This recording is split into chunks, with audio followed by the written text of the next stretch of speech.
never, ever do that. Ever, don't do it. Never, ever, don't do it. Never, ever do it. Don't do it. Don't do the things that people tell you to do. Just don't ever, ever. Just don't do the things people tell you to do. Just don't ever do them. Just continuously go in a circle, a straight circle, until you are ascending like a spiral to a singular point in time. See, I watched Flatland recently, and I forgot how much politics was in that shit. It was quite the eye opener, considering the fact that I forgot about Flatland entirely since I was a child. I'm rocking the lightning bolt shirt, little lightning bolt.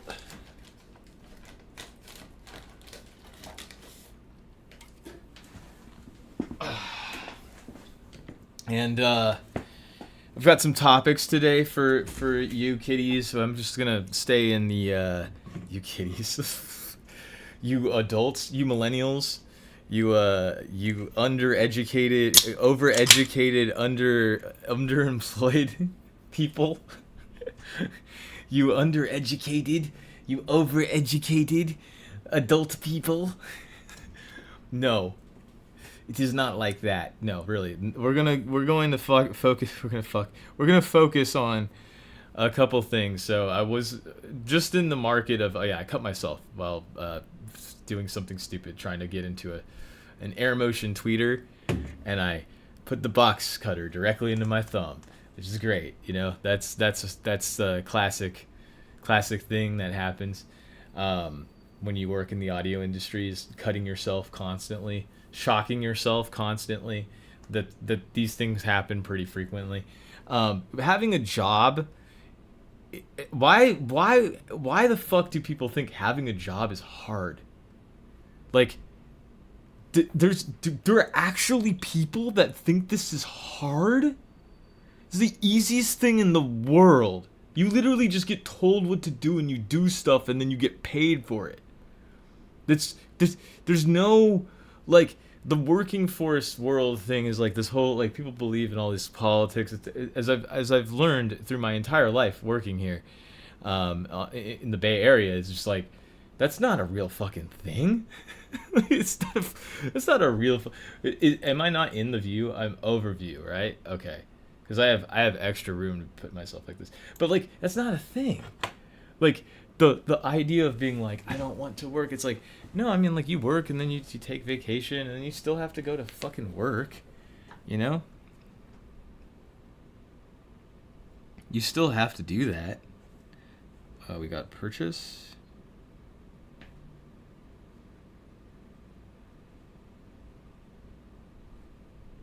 Very nice. I was mentioned in something too, so I guess I have work stuff. Again, I have to respond back to. Very nice. Won't talk about work stuff. Work is fun. Why the fuck people think work is not fun? Work, like, it's, you know why? Because they haven't done it. They haven't actually, like, or they did it for like a weekend and they didn't like the experience they had, and instead of like cracking into another job, like, they just went straight to the welfare world of grifting. It's the welfare world of grifting going on your YouTube and stuff like that. But I want to show people something that I saw recently, that it is a Kickstarter campaign for something that I saw that I thought to myself, wow, we're really at that point where we don't know how bad it is, how bad this art and culture and music and everything is so bad. It's stagnated so bad that, like, people can't understand art. Like, they can't incorporate, like, okay, let's just say that you want to make a TV show. We will bypass every other aspect of what like, if it's reality TV, if it's a like a drama series, if it's a docu-series, if it's a show about people doing something that's interesting, like a Dirty Jobs or something like that, or if it's like a kids show, if it's like a freaking, I don't know, Paw Patrol or something like that. Like if you were doing a show, like you would have to write these shows based upon their categories and everything. We're getting so far away from that that like I feel like people just want to make self-insert TV shows where they are fantasizing about a life that they would have, but they can't. They for maybe they don't. I don't like even that is like not even. It'll come down to just being like, it's a show about my family, and it's literally just a show about your family. And like, yeah, you could write about that, but like, how funny are you? Are you Chris Rock? Are you Louis Anderson? You know, these are people that had shows about their families, in animated shows, kid show, TV sitcom, as a kid, and then growing up. That's how that is. But like, what if you've never done any kind of TV programming, art, like you've never written a story before in your life? What if you've never done any of that before? What if all that you've ever done is work in other medias, and you just decide to take a crack at it, and you want to make a show that's about your experience? Well, then you probably would have Tires by Shane, but like, no, really, like, there are so many people that are doing that now, where it's like, you could have like a Shane Gillis, where it's like you have Tires, which is like the whole concept is loosely based on like the idea of working at a small business and like having to deal with idiots. That's the plot to The Office, but like, who's going to tell you that? Or like, that's the plot to like nearly every, like, from like nearly every single sitcom has that plot, if it's not like typical nuclear family plotline. So like the typical, like, okay, well, I'm just trying to preface all this stuff before I get into like any screenshot and things like that. The sitcoms of the 40s, 50s, and 60s, right? Like you were talking about I Love Lucy and Honeymooners and all that stuff, right? You're talking about sitcoms that are developing the nuclear family. They get to the point where you do have the stereotypical mom and dad character are the main characters, and then you have the son, the older son, and the younger daughter, or whatever, vice versa, and the baby, and all of that becomes the nuclear family. The nuclear family is the prime thing in sitcoms. It's what most sitcoms are based on since back in the day, and I think that's because everybody has a family. So it's like, at least like everybody potentially has a family. So the concept behind that, of course, is that these are shared experiences, or experiences that could be understood by people that are watching the show. And that's a fundamental key element in comedy. And so what do you do outside of that? Well, if you're trying to communicate with people, well, there's, outside of your family, there's your workplace, which a lot of comedies are about the workplace. Taxi, so or like I go back to, yeah, I mean, like the Red Fox one was about business to an extent, and like the like if you go back to 50s and 60s, I'm sure you'll find other sitcoms that are about the workplace. Nothing new. And it's the relatability of the concept that most of these people that worked on these shows had been in the workplace, and so they had experiences that they could transfer over and move into writing for the show. And it's for writing, I think that you can categorize sitcom writing into different categories, but it's mostly the primary category, which is relatability and trying to make plot lines that are based on the things that people experience in real life, and then making them wilder and wilder and wilder and crazier, so that you can build the comedy of what's going on. That would be your main primary focus if you were doing like a nuclear family comedy. If you're writing for The Simpsons, for example, like your primary focus is to try to work in all the characters that are there, and then there's an typically ensemble cast of people that come in and out to be able to play the parts of a straight man, of the comic relief, the serious character, the and the other thing about sitcoms is that oftentimes they have very serious episodes. They're not always about comedy. They're also sometimes very, very serious. So it just depends on the tone of the sitcom, or like the way that the show is written, the time period, the what the subject matter is. So all of this plays into, again, what it means to make a show. So now I'm about to start talking about what I was going to bring up, but even before that, I'm going to break the ice even further by going into animated comedy, specifically the concept of adult animated comedy, in quotes. Like, so the concept of this, by the way, goes back to the 60s, and Mozzie's down here scratching, so it goes back to the 60s with the Flintstones and the Jetsons. Like, a whole comedy style is all about situational comedy.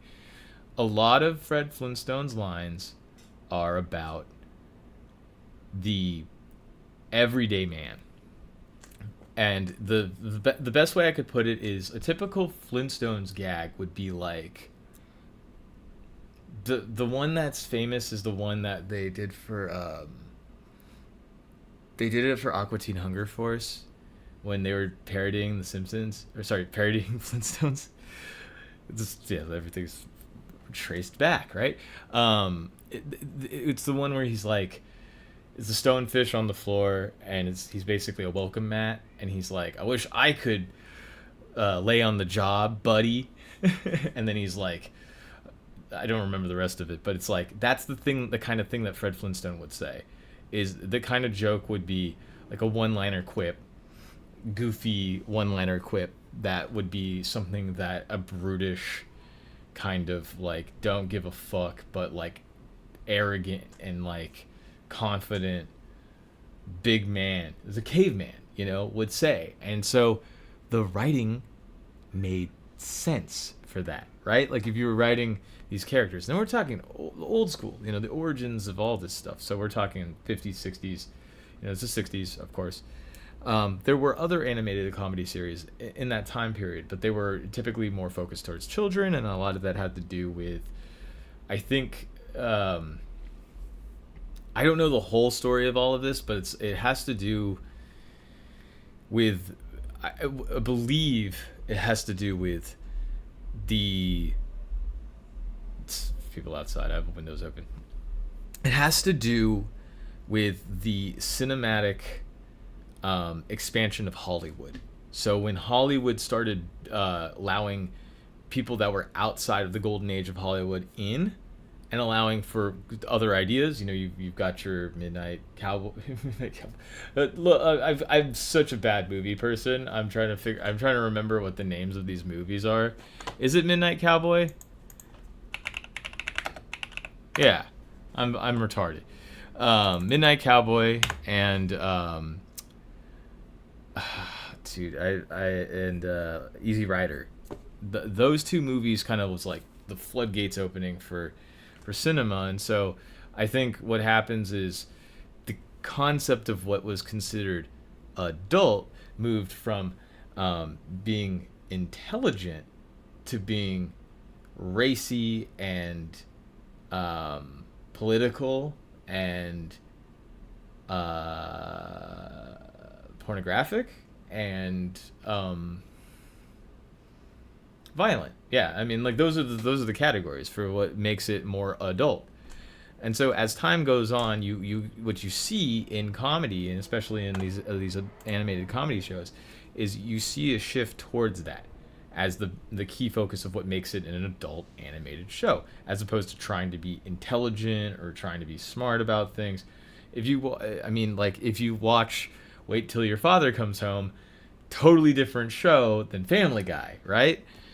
We like both, but they are written. It's the writing that makes it good over time. It's that, I mean, the writing in Wait Till Your Father Comes Home isn't nearly as good as the writing in Family Guy, even though the Family Guy's jokes are usually potty humor and pop culture references.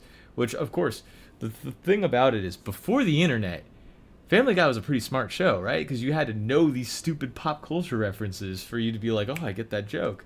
Otherwise, you'd be like, oh my god, there's so many stupid cutaways. What is going on? Or you would be an actual child, like I was, to just be laughing at random stuff that's happening because you can't understand what's going. It's just so funny, you can't understand what's going on. And I just skipped The Simpsons, and that was a show that I watched constantly as a child. Like, it was because it was on the air. Like, you went home, and every day at 5:00 p.m.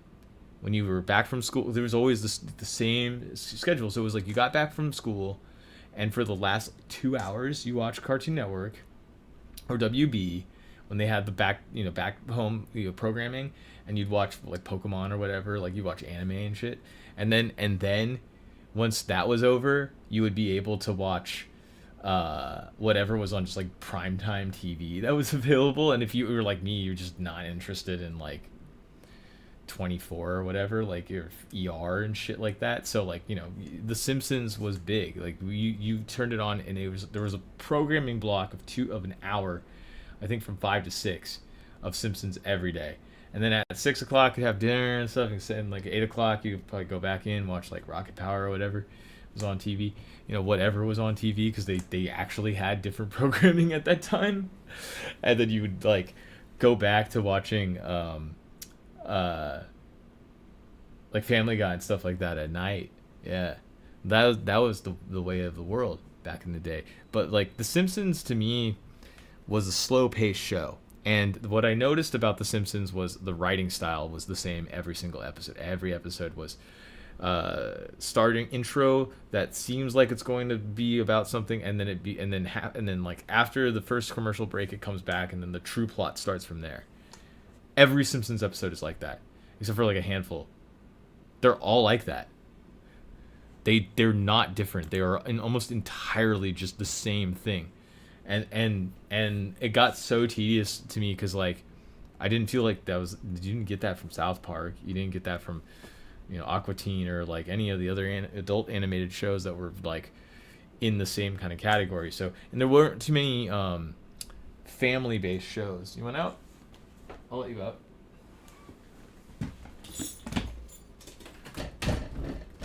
There you go.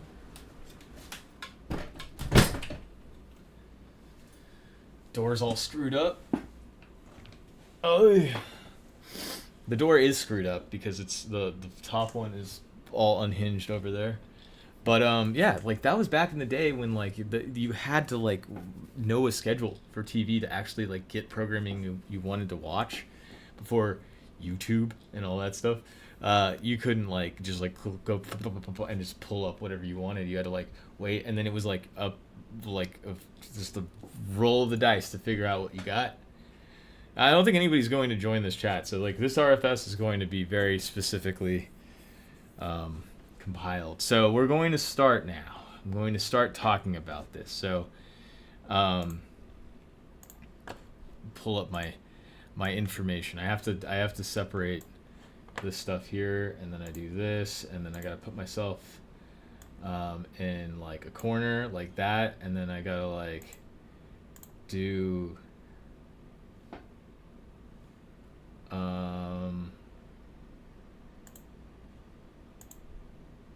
there you go.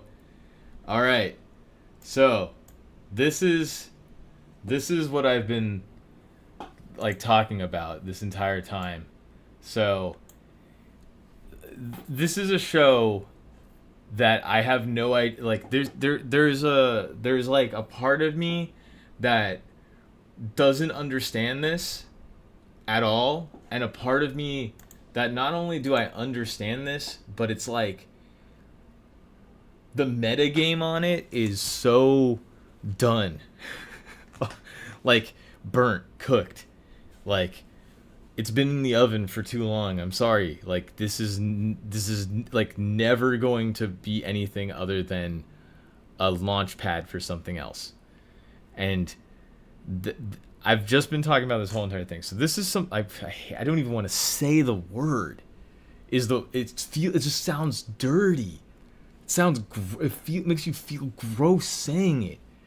But adulting, like this is like naming your show epic show, epic really badass cool fucking show, bro. This show is so fucking good. You better fucking click on the link right now, bro. Right now, bro. That's the whole name of the thing.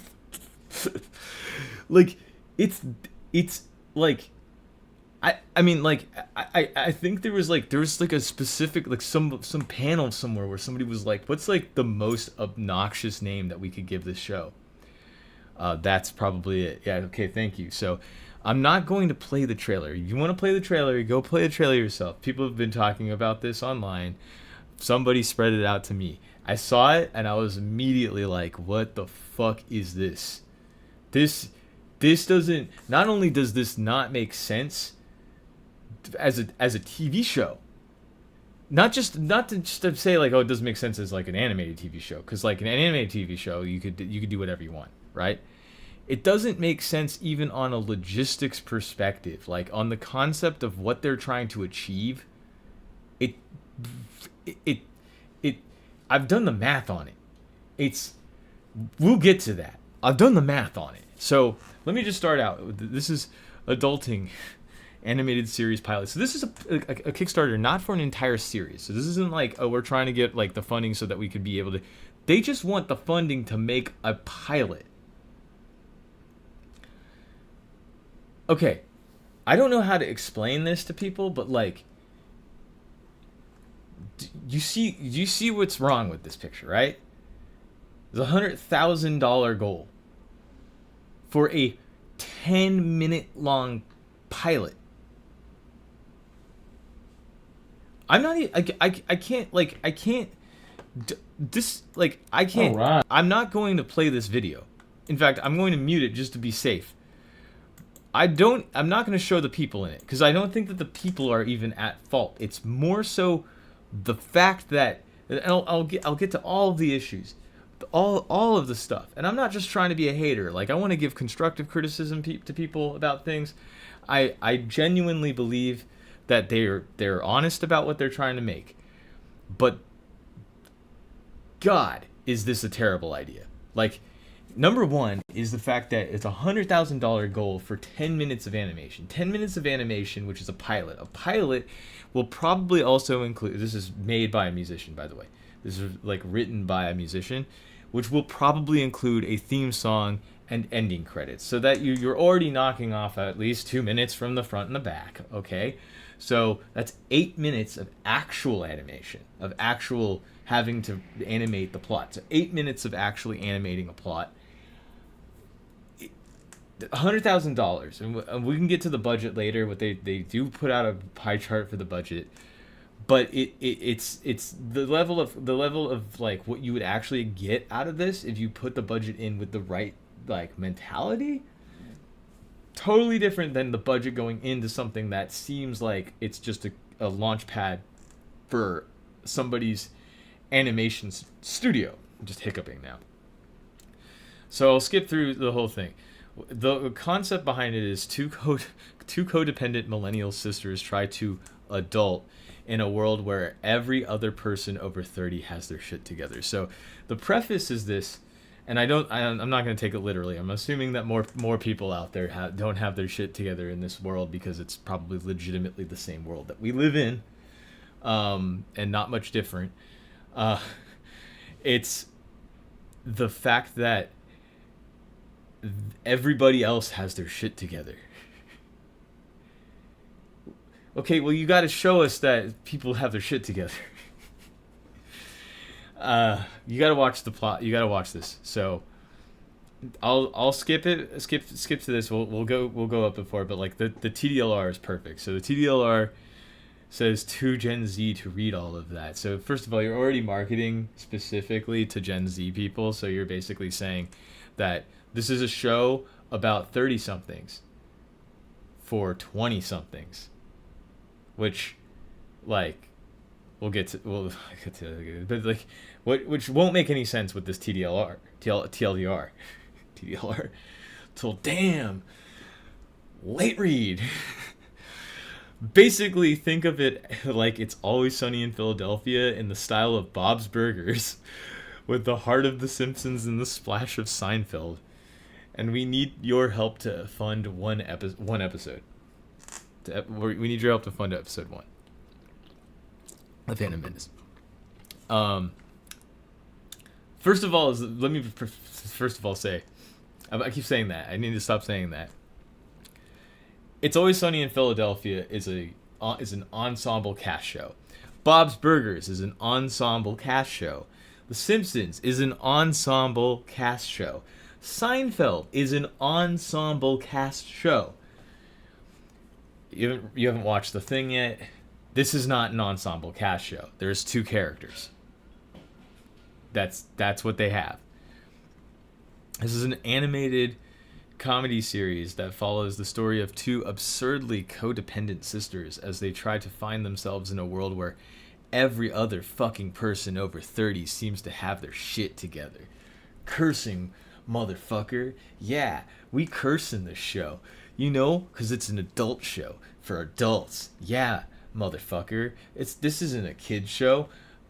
I get that the director, we get it. The guy who did this did a bunch of kids shows and is currently trying to promote a bunch of kids shows and trying to get his animation studio up and running so that he can make kids shows, which is where the money is at. But forget about that, motherfucker. That's what this show is all about. Oh my god. Okay, so the names of these characters are Kenzie and Izzy. So they made them names, like the mom was just like, yeah, I want them to have like basically the same name but like not the same name.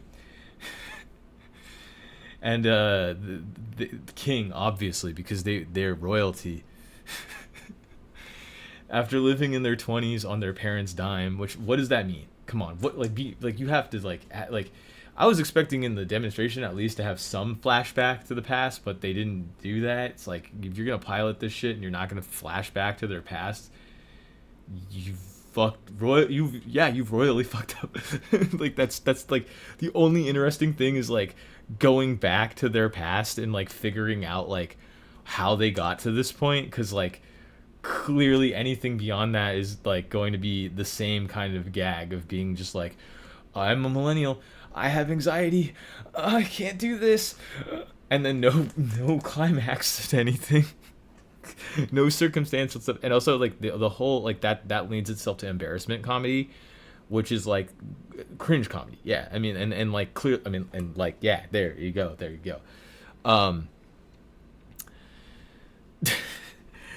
After living on their parents' dimes, they have developed little to no life skills, so they're stupid. A healthy dose of delusion and maybe 1 or 2 substance abuse problems. Hustle, never heard of her. So they're 2 stupid girls. Should have named this show 2 Stupid Girls. Now that they've hit 30. Now that they've hit their 30s and accomplished something between jack shit and fuck all, they're realizing success might actually take some work. So it's time to put on their big girl pants, start over, and become responsible adults. And then this is crossed out, to avoid dealing with their regrets. Regrets of what? Like, did they have abortions? Like, what the fuck what do you mean? Like, what is... Did they kill someone? Like, did they run someone over and then get acquitted? Like, what the fuck do you mean? Like, and if that's the case, put that in your plot line. Like, write that in. That's funny. That's after having to deal with the court battles for several years. That's what the funny is. That's where your like characters are. Like, that's the development. I don't know where it's time to face the real world. Okay, what's the real world? Like, because an animated show can be their real world could be anything. The real world could just be like people like literally going outside and being like, ah, yes, it's time to take a shit. Like, oh, okay, what are you doing? And oh, just looking for a gift that can say it better than I can. Which like, like this drawing style is not what the art actually looks like in the animation. It's more simplified than this. This already is like the only character that I can find that I've seen, so except for Kevin, the boss Kevin. They named him Kevin. They really liked the SpongeBob character Kevin. They wanted him to be they wanted to give him a name cameo in the show, so that everybody knew that he was a loser, and they'll make him a loser. They'll make him, even though he's the boss, even though he's the person putting bread on the fucking table, they'll make him a loser because these people have never worked a real job before and don't understand how like this actually works in real life. But like, I get it. Like they've worked real jobs, but their real jobs are like commissioned jobs. Like they're being commissioned to do stuff, which means that like to a certain degree you are your own boss. I mean, like you're having to appease a boss, or the concept of that like might be a little bit difficult to understand unless you have somebody who's working on it. I've got so many things I could talk about that, but the point of this is, okay, under the genius writing of Steph Coal and creative leadership of the Studio Smokescreen team, which is two guys, Adulting is a lighthearted series that paints two brothers that paints a picture of how shame can shape the choices we make and how our mistakes are just as valuable as our successes, cloaked in comedy. The comedy isn't real. It's cloaked in comedy. The ultimate message is that it's never too late to redeem yourself. That's the ultimate message here. Like, you gotta, in our adult animated TV show, you gotta give morals. In shows that are literally almost entirely about failure, because they're comedy shows, like, and like ultimately ultimately you like, what do you mean redeeming yourself? Really, what do you mean redeeming yourself? Like, you can't redeem yourself when you didn't just decided to not work for a decade. Like, what do you mean? You're not gonna redeem yourself. You're just gonna start living life like a normal person. It's not redeeming yourself. That's just living life like a normal person. I don't know. I don't get that. That just doesn't make any sense to me. That just seems like a fake thing that somebody made up because they didn't understand working a day job, which is that's just totally okay. Day jobs suck. Like, everybody knows that. But like, you make these balances in life because you have to be a member of society. Like, I don't fucking know. Characters. Okay, let's go. I didn't even notice that in with the asterisk, the butthole. I like to call it a butthole. It's in asterisk, and then underneath in the asterisk. Why would you need to do that? Just put catastrophes, or like be clever and call them losers or something. I don't know. Be clever. Use your brain. Women in adult animation have been primarily limited to being portrayed as wives, love interests, and basic supporting characters. Like, which in what? I mean, like, I guess if you're talking about Family Guy and The Simpsons and all of the ensemble cast shows that you talked about, but like maybe not so much for like nearly any of the Netflix shows that I've seen in the past like 5 years. They all like fucking, or like Velma, like, or like, I don't know, like. Even then, it's like love interest and basic supporting. What's a basic supporting character? You mean a supporting character that like is part of the plot and that people like, that like people care about, and like then that actress gets to come back and do more work? What the fuck do you mean by basics? Like, they're basic support. They're not even real. They're not even real characters. These people that make a living off of this, Leela from fucking Futurama, just basic support, love interest, and basic supporting character. Like, what the fuck are you talking about? Even the wives and love interest, like They're fucking comic foils most of the time for idiots. Like most of the men that are like most of like the lead characters in adult animated shows are buffoons.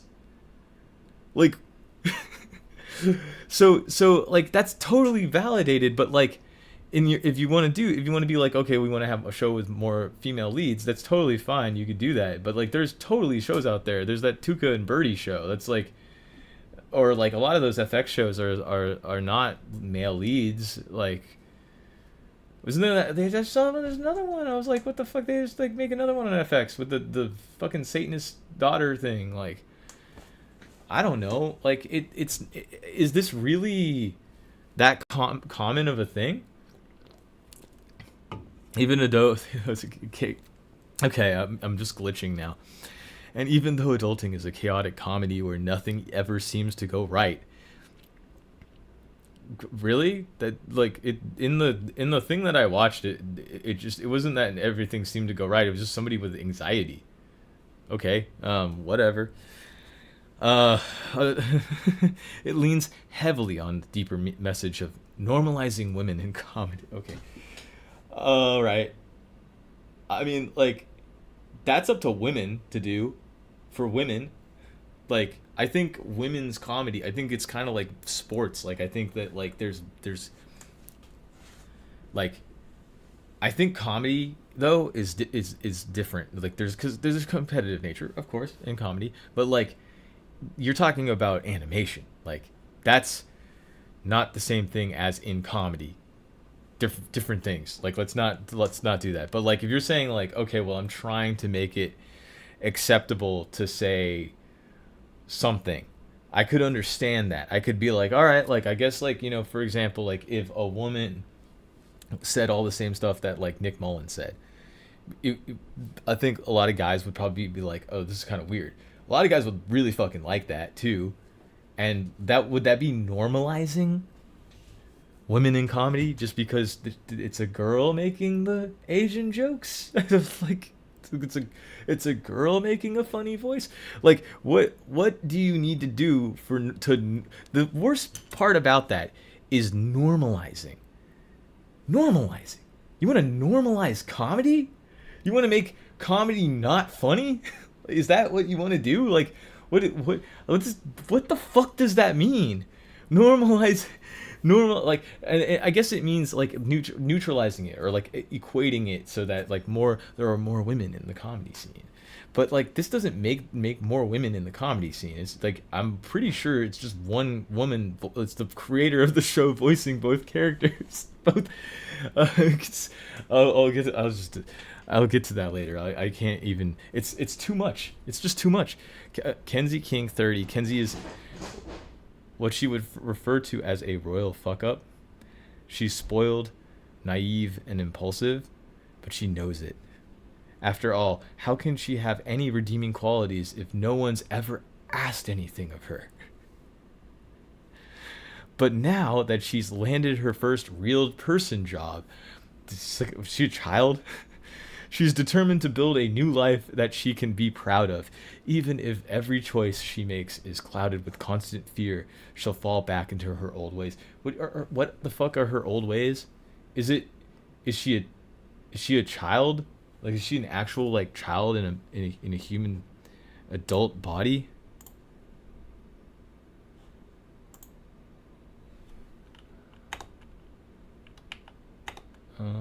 Hold on. I'm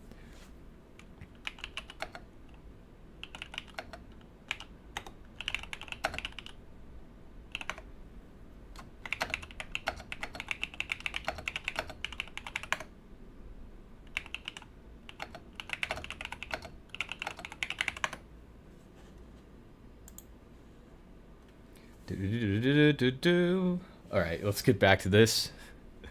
Yeah, no, I mean, like, I don't want to just be completely hating on everything because I do think there were redeeming qualities to it, particularly I think that they do have a good idea. They're decent at the pacing is pretty good.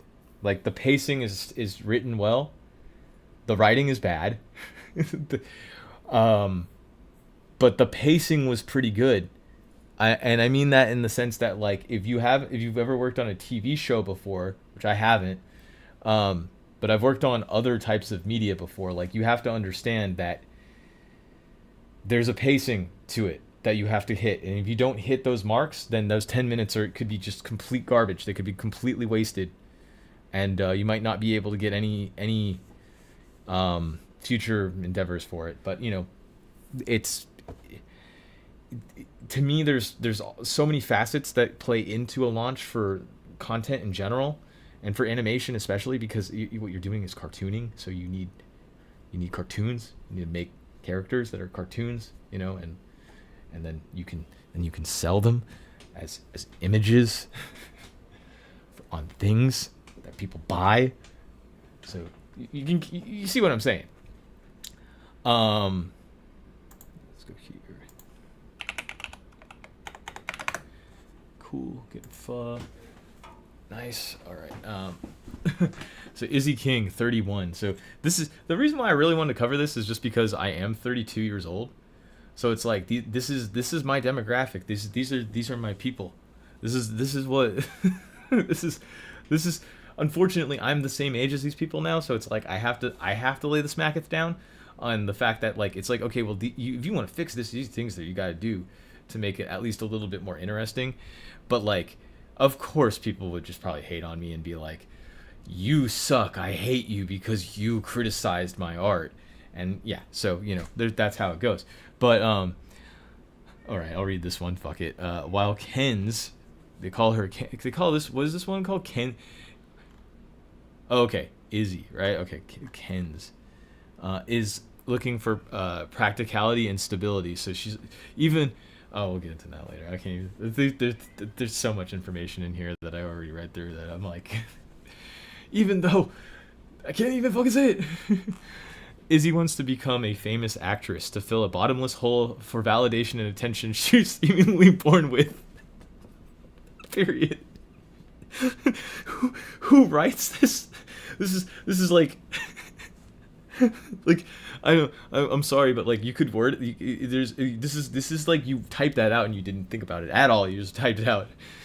Even though she hasn't managed to land her big break yet, she knows the universe has a plan, and instead of worrying about the future and her copious amounts of debt, she prefers to send out good vibes and manifest her dream in the comfort of her bubble bath.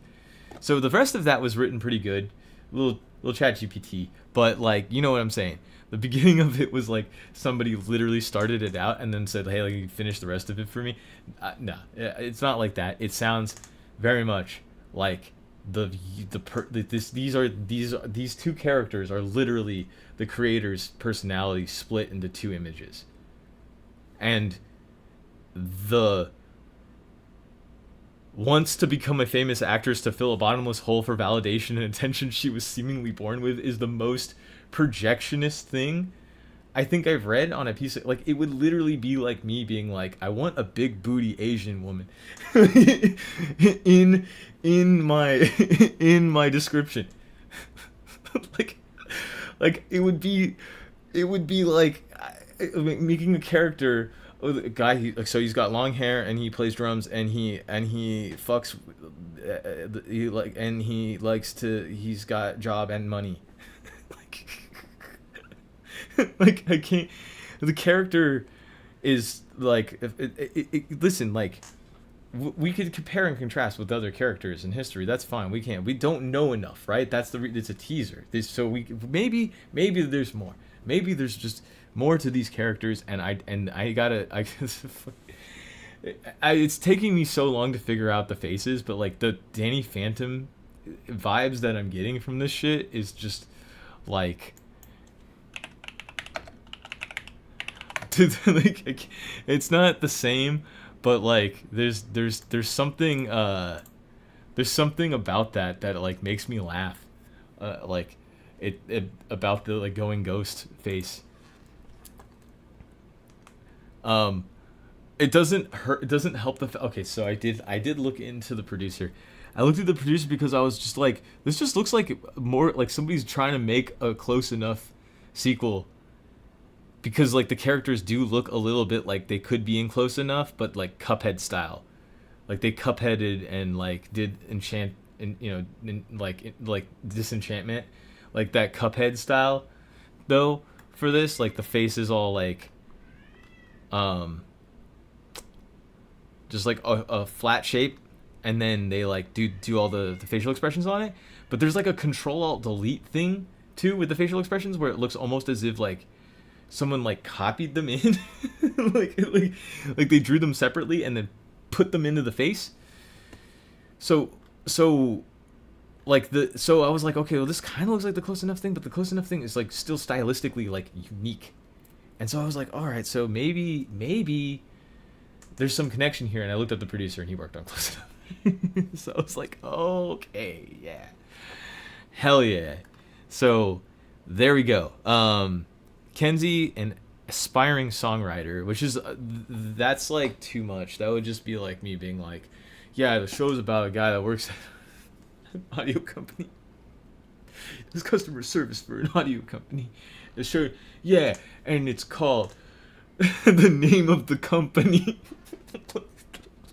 Like, it's like this the stupidest plotline I could come up with for a TV show in like 4 seconds, and I was just like, oh my god, I can't, like, I like, because I don't want to think about these things, because then I would think that I would do the same thing and like think I'm a genius and say I'm a genius in my own Kickstarter.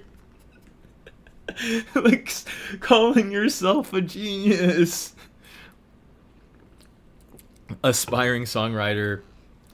So this is the only key that we get to it. So we're assuming that they spent their 20s trying to be actors and musician in a band, I'm guessing, or a pop singer, maybe the SoundCloud rapper.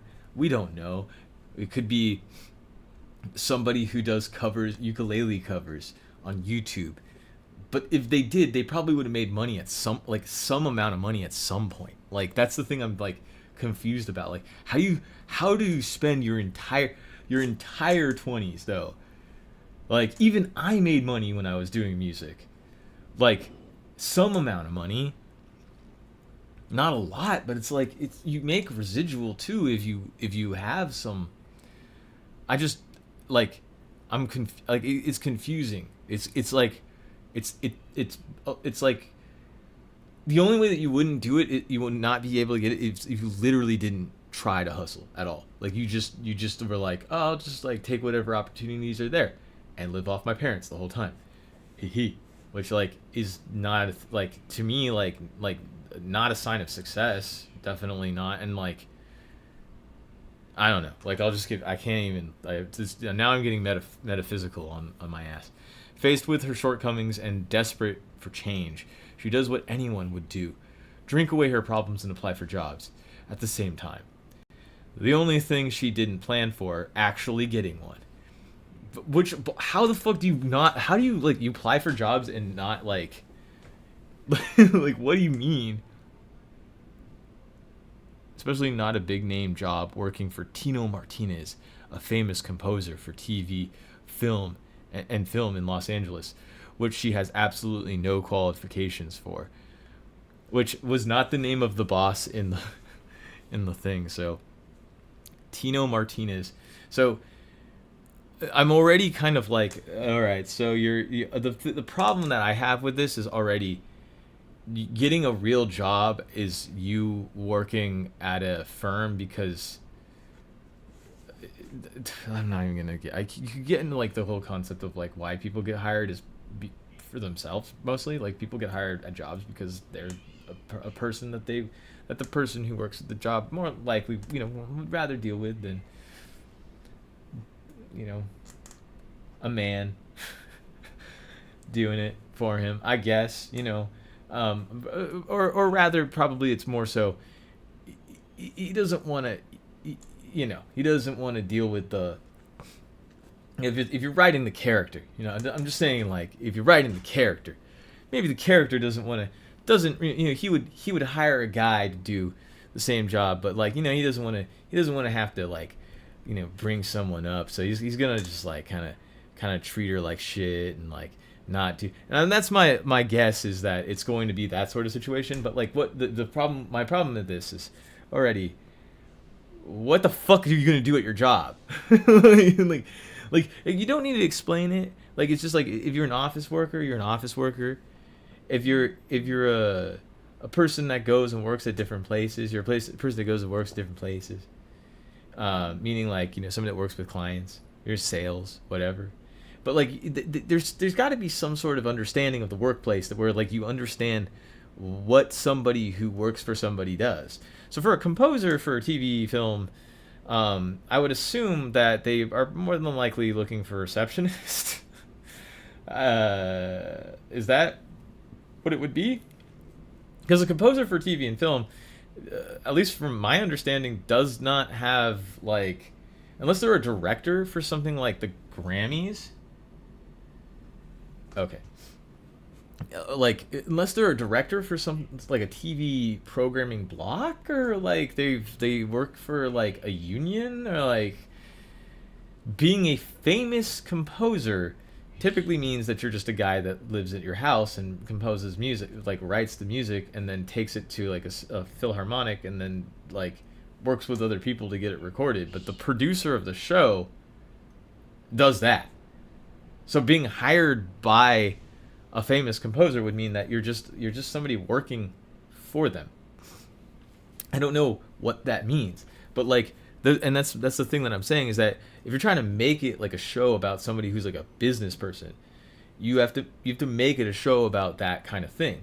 Kathy, I was thinking about Kathy this whole time. I wasn't thinking about like the other stuff. I was like, no, I mean Kathy is this. Kathy is this with an interesting art style because the artist was not a comic artist. She didn't know. She knew how to draw basic stuff, but was not a trained artist. So it had a style, and she was an office lady, so she knew what she was drawing. For Kathy, she knew about the lifestyle, and so the jokes made sense because they hit people because they were relating to that stuff. So this is like already not going to hit anybody except for people like me. Like motherfuckers like me. So what, like, and so when I'm going to watch this, it's like, this is like weird. It's like it's like that cringe comedy thing. It's like trying to make something embarrassing on purpose because it's more controversial. I don't know. But like look at this, like Tasker dot is that dot one?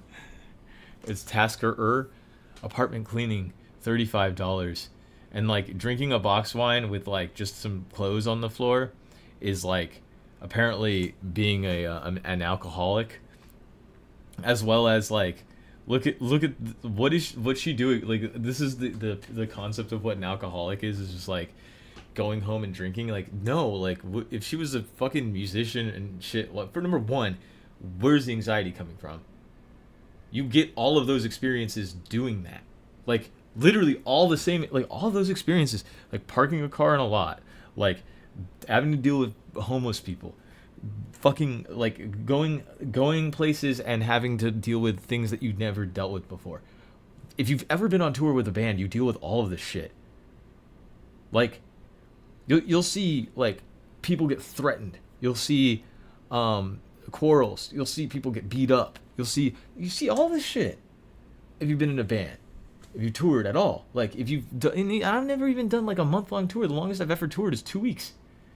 So like, if you've ever been a musician, if you've ever like been doing a band thing, like on any level, like you've had these experiences before. You wouldn't be this kind of character.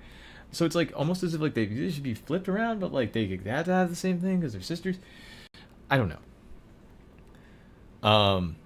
Now having landed her first real job relocating into wait, what? Internationally? Now having landed her first job relocating internationally and being unceremoniously kicked off the gravy train by her parents, Kenzie has to leave. Wait, relocating in. I never even read this line.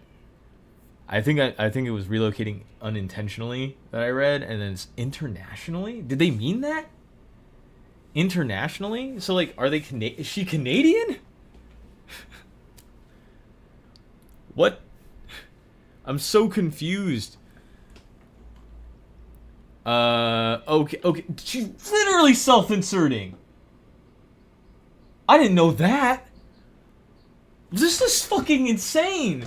This is like if the guy that did the fucking, this is like the guy that did the self-insert character in the Powerpuff Girls reboot had a show about his self-insert character in the Powerpuff Girls reboot. This is crazy. Who the fuck does this? Like, what? What? I didn't read into it that deep. A Gryffindor. What does that mean? What does that mean? Can somebody explain? I don't have chat open. Like, do I have a concurrent viewer? Can somebody please explain to me what a Gryffindor is? Like in Harry Potter? Like, is she what the fuck does that mean? She is a composer for film and TV based in Los Angeles, originally from Canada. She came to the US to attend the University of Southern California. Oh boy. Masters in screen scoring. I wonder if she actually got her master's in screen scoring. She has spent the last 8 years developing her career as a composer and has achieved some notable milestones, such as writing the score for the 95th Academy Award shortlisted documentary Bad Axe, as well as the score for the first original Amazon Kids program, Super Spy Ryan. Super Spy Ryan! Oh my god, okay. She also has been written additional music for composers such as Tony Morales, Zach Robinson, and Brad Breek for popular shows such as Reacher, Fright Crew, and We Bare Bears. Okay, so kids show. Okay, kids show. No wonder. I was gonna say, I was like, dude, the whole time I watched this, I was like, this is a kids show. This is written like this is a freaking kids show. Somebody made a kids show. Like, the whole time I watched this. Okay, let's just go back up so I could like just show this. So I'm not going to play. I don't know. I'll get copyrighted. Do they even have one? But like, basically, if you watch this storyboard, I'll play just a little bit of it. So they do a lot of talking. They're just talking back and forth. They're talking about it's like soft girl voice and then like, hello, yeah, it's me, that girl voice. So and that's essentially what's going on. And what it is that the girl that got a job doesn't know how to validate her parking and doesn't want to pay for parking. Which, by the way, like, if you ever work at a job, you either have to pay for a parking permit or you pay to park. Which already tells me that this person, as like, I don't know how often they've been in situations where they've worked for a company and not like, I mean, like, I guess maybe it's a union thing. I don't know. Maybe they're in the songwriters guild. Maybe they're in a guild. I don't know. I just don't know. But like, to be like, I have to get my parking validated. That's a school thing. That feels like a school thing to me. Not like, that feels like something that you do at like a UC school. It doesn't feel like something that you do at your job. And so, like, the whole time that I was watching it, I was like, okay, this feels like it's a kid show. So yeah, they talk a lot, and animation's very like basic. So I mean, obviously, I was originally like, does this go animate? Does this go animate? And then it's actually better. It's like a lot better than that because the facial expressions are more animated than that. The backgrounds also are very, very, very, very, very basic. If you notice, these cars are drawn like the cars from Cars, but basic. I don't really mind. I'm not a hater on that. I'm just going to say that some of these backgrounds do look straight up like this, where it's like, I don't know if they meant to make this a stairway and this like a building entrance, or if this is actually just like a decal or something. But like this doesn't, I'm not gonna complain about it anymore. So she's just like, I didn't know how to deal with this situation, and then it cuts to a gag where it's literally just her like putting the ticket in front of a stewardess, and she or a stewardess, a receptionist, and she's just like, the fuck are you doing? But like but then they gave her like rude face. Where is it? Where is it? I'm already past. Oh yeah, there.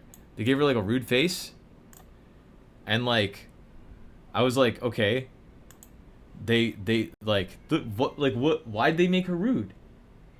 Why did like and like this wouldn't happen in real life? Like, so if there was a receptionist, and she's like, hold on, like we don't do that. Okay, hello, like that, like. I'm not gonna complain about that shit. I get it. The joke was that she's too afraid to talk, even though she was an aspiring songwriter. And like these animations remind me of like, they remind me of like YouTube animators, but I don't remember which ones they remind me of. But yeah, like being like, oh, there's a homeless person here.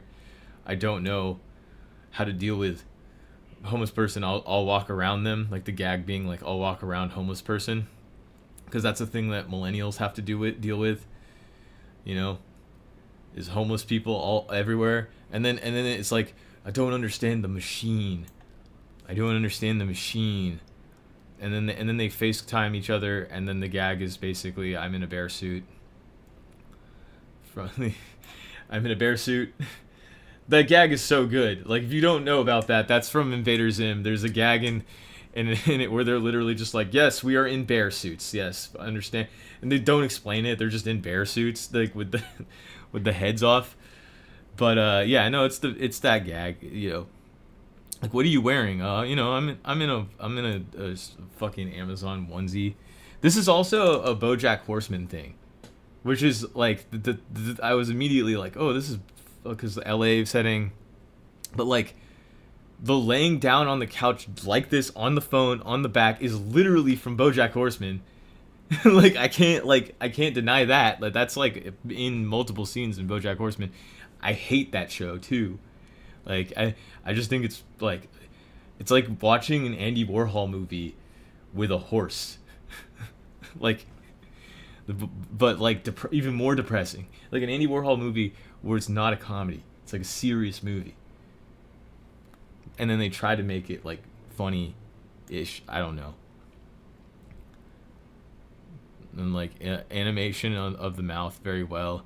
And then just being like anxietied out because like I don't know, you never had sex before or something. I don't know. And then like sitting and then being like, oh yeah, I'm not gonna move. Literally being like, I've met my quota of human affection. It's like, what the fuck are these Reddit ass fucking lines? Like, how do you write lines like this? This is like I can't even say it. Like, I don't want to say it because it's rude. It's like being like, you asked ChatGPT to write you a thing about this. It would be pretty similar. The jokes might not be the same. They might not even be there, but the plot line would be that plot line of like, the girl who gets the job, the woman who gets the job is trying to leave work, but like there's like, this is all about the interactions, right? So like the teaser here is like basically the show is going to be about interactions with people, about how like we're all just paranoid and schizophrenic and can't deal with one another and have to like continuously believe in our own fantasy worlds and all of that good stuff. But it's all in the name of redeeming yourself at the end of the day. I don't get it. I don't get it. It's two stupid girls. That's what it is. It's literally like, I mean, like, and then like, I don't know what did they like, at some point, if you made this show, which they want to make a pilot, but like, I don't know if they want to make an actual show with it. I don't know. if you made the show, first of all, I want to say something before I even get into that. Before I even get into if you made the show, this is what you would probably have to do to fix it. A pilot shouldn't be, let me introduce everybody to everything. It should actually be the, like, best episode you can do encapsulated into 10 minutes. To grab people. To give people the idea that you have the stuff. That you got the idea. You got the freaking snappy, the wit. You can hit the marks one by one. You got it. You need that capability. The problem with this that I'm having is that, like, you need more effort than using your life experiences and your anxiety and stuff like that. You're saying that you're basing it on these like traditional ensemble cast, sometimes nuclear family TV shows, and Seinfeld, which is like more or less comedy writers' room put together. Like, it's a show where people got together and made a show. That's what it is. And, think about the prototype of podcasting. That's the Seinfeld writers' room.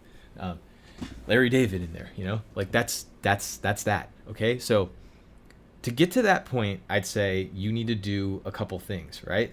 The first thing that you need to do is you need to make new characters. You need to make new characters that are unfortunately more interesting than your current characters. It doesn't matter what they could be anything, like literally anything that's more interesting than two normal women.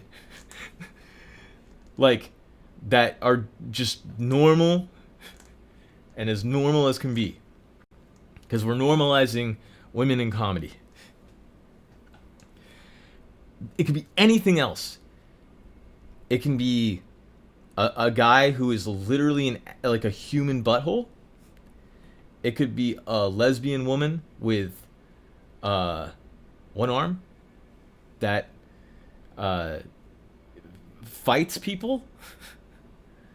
It could be a big red dog. I don't give a fuck. At this point, you could put anything in this situation, and it would be more interesting than what I've seen so far. I think it's the experience thing. It's the whole concept of, like, cringe comedy is typically about, like, showing people something that they shouldn't see. Like, making somebody embarrassed about seeing something that they shouldn't see. I'm not embarrassed by this. Like, I think that the animation direction is good. I think the pacing is good. I think that the style is good. I think even the voice acting is, well, I mean, I think that you probably would need to hire voice actresses for the individual characters to make them more distinct.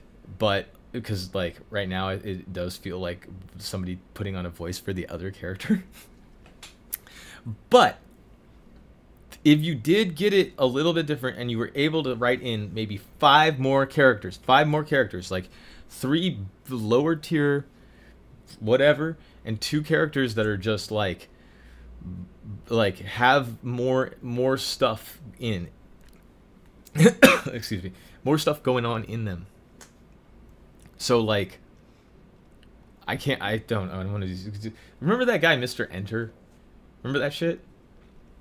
Remember when he was, like, trying to, like, kickstart so, like, he was like, I don't remember the whole story. As far as I remember, it was like he was reviewing something and he hated it so much that he rewrote the episode and was trying to get funding to make it as a TV show by changing the characters' names to make it legally okay, even though everyone knew what he had done was literally just take the plot line that somebody else gave. Like, literally, just imagine if somebody, like, took the plot to Hamlet and was like, it's not as good, here's my version of Hamlet. Fuck, I can't use Hamlet, it's Bamlet.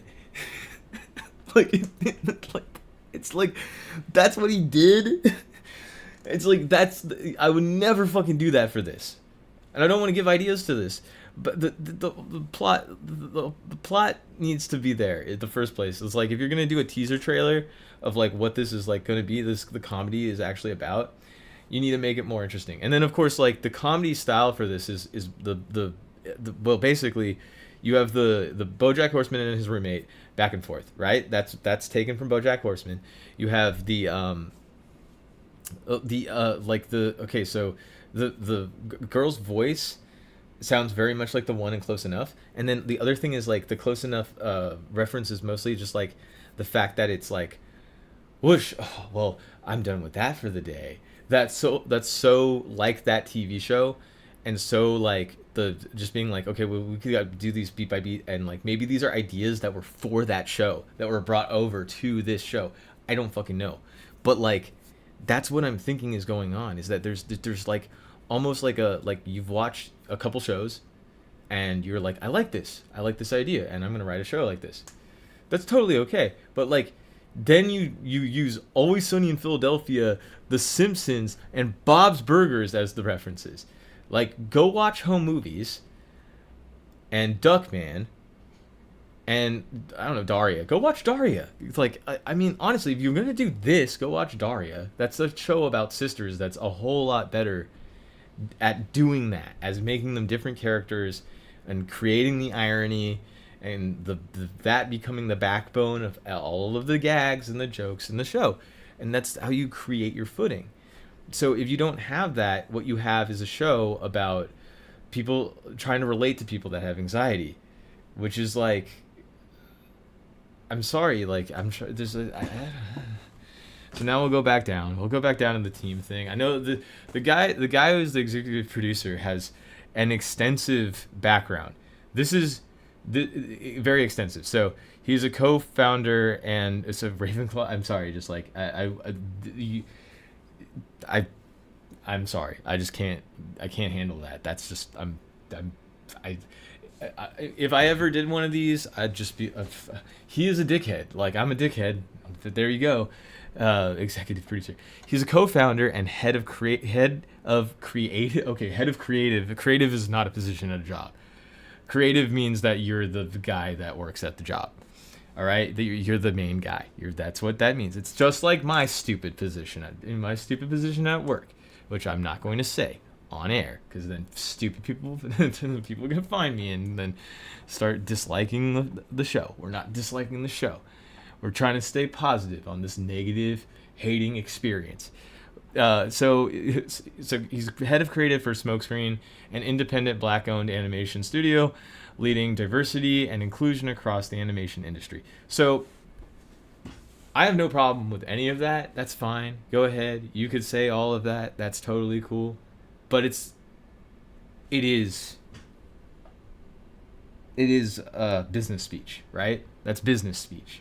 So if you're trying to promote the show about two white women, it's a show about two white women. So I'm not gonna like hold it against you, obviously, but it's a show about two white women. Two Canadian white women.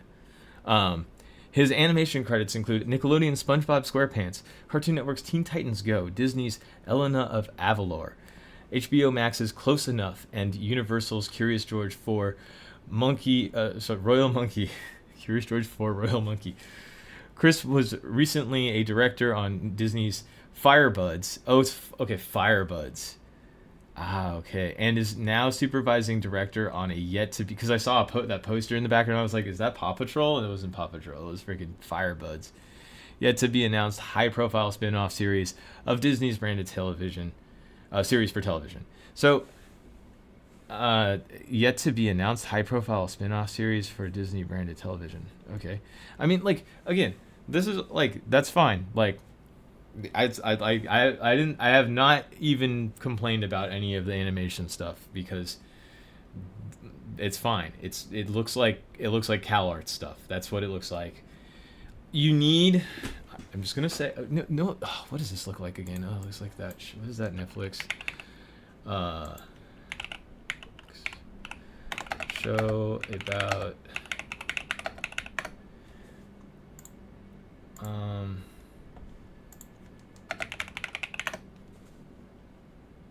Inside Job.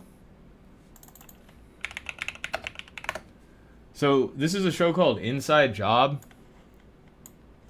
Oh, no, that's not it. There you go. There you go. This is a show called Inside Job that's on Netflix that has the exact same art style. Like, the exact same art style.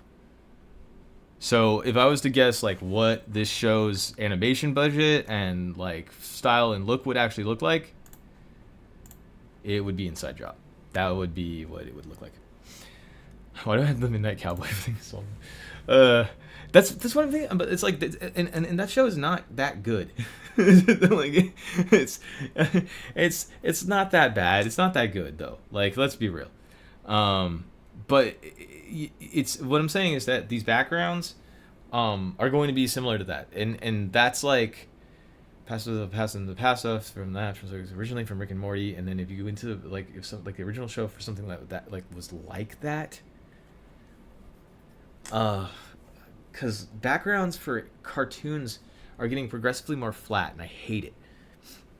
Like, look at Duckman, and then look at like a Classic Cthulhu like show where you can bend time and space and do all this crazy shit with animation because the budget was there, and you're asking for the same budget as a vintage 90s show, but you're going to animate it like it's Inside Job.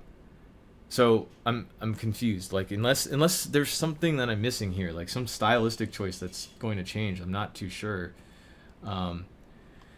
The studio. So this is the part that this is the part that I'm saying this is the Launchpad thing. So they're saying, I'll get to the demographic stuff that they're saying for the spending, but like, is a full-scale Los Angeles-based animation studio founded and led by brothers Chris Wemberly and Chase Wemberly. So when you say full scale doesn't mean anything.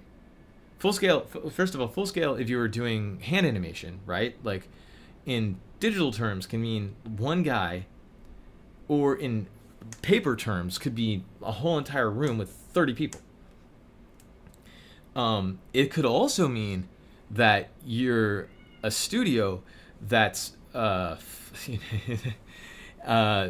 full scale, meaning full scale should mean that you're able to do all of it, right? Storyboarding to animation to final product. But full scale for this sort of thing is difficult because my guess is you also are doing all of the ADR on all of your audio tech. So full scale meaning you're doing everything. So, all right.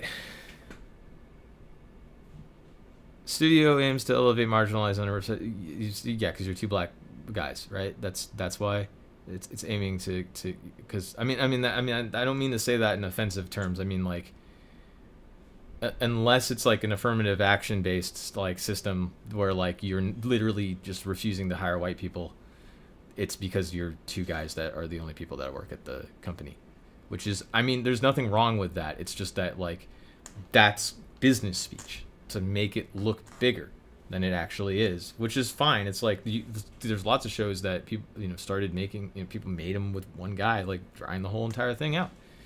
A lot of them actually. So I don't really get a lot of that. Like, you don't need a full team of people to be able to make an animated show. 12 Ounce Mouse proved that, but a couple people can help. Nowadays doing the whole hand animated thing, that's a whole different story. Like, if you're doing that, the thing that got me was the full scale, and then I checked their Instagram and they were looking for 2D animators. So it's like you're full scale, but like you're looking for 2D animators and you have to have a high budget so that you can start your studio. This isn't a Kickstarter for a TV show or a pilot. It's a Kickstarter to start a studio. That's different. I don't know. I'm sorry. Like, there's a part of me that's also like, I could go much deeper than this. In alignment with Steph's vision for women in animated comedy, Smokescreen is committed to solicit feedback and source talent from women in the industry throughout the development of adulting. we're proud to announce our dedication to having women make up at least 70% of our entire production team. For so far, you're not there, unless there's just some people that we don't know about. So far, it's smaller percentage. We're going to keep it 100 with you. As an independent studio, Smokescreen is such a, like, that's such a crazy name. like for a Kickstarter animation studio. like if we don't get the money, we don't do it. It's a smokescreen. If we don't get the money, we don't do it. It's needs outside funding to bring our animation to life.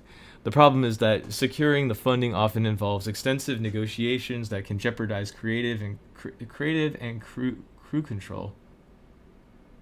What does that mean? After years of planning the world of adulting and building a studio culture dedicated to ambitious diversity and equity goals, we've decided to take this first step on our own terms to protect this reality. To you, not only does this speed up the production process, but it allows us to maintain Steph's creative... What the fuck does that even mean? Wait. What the problem is that securing the funds often involves extensive negotiations that can jeopardize creative and crew control. Oh, so the Jews in Hollywood are controlling things. Is that what you're saying? Is that what it is? Like, what? Like, is that what that is? Because, like, I'm assuming that, like, they try to get funding, but people, like, just gave them creative, constructive criticism and were like, this is not going to be a fun show to watch. This is going to be a show about white women and their anxieties in the world, which without racism, without racism, like, what that's not possible. How? Come on.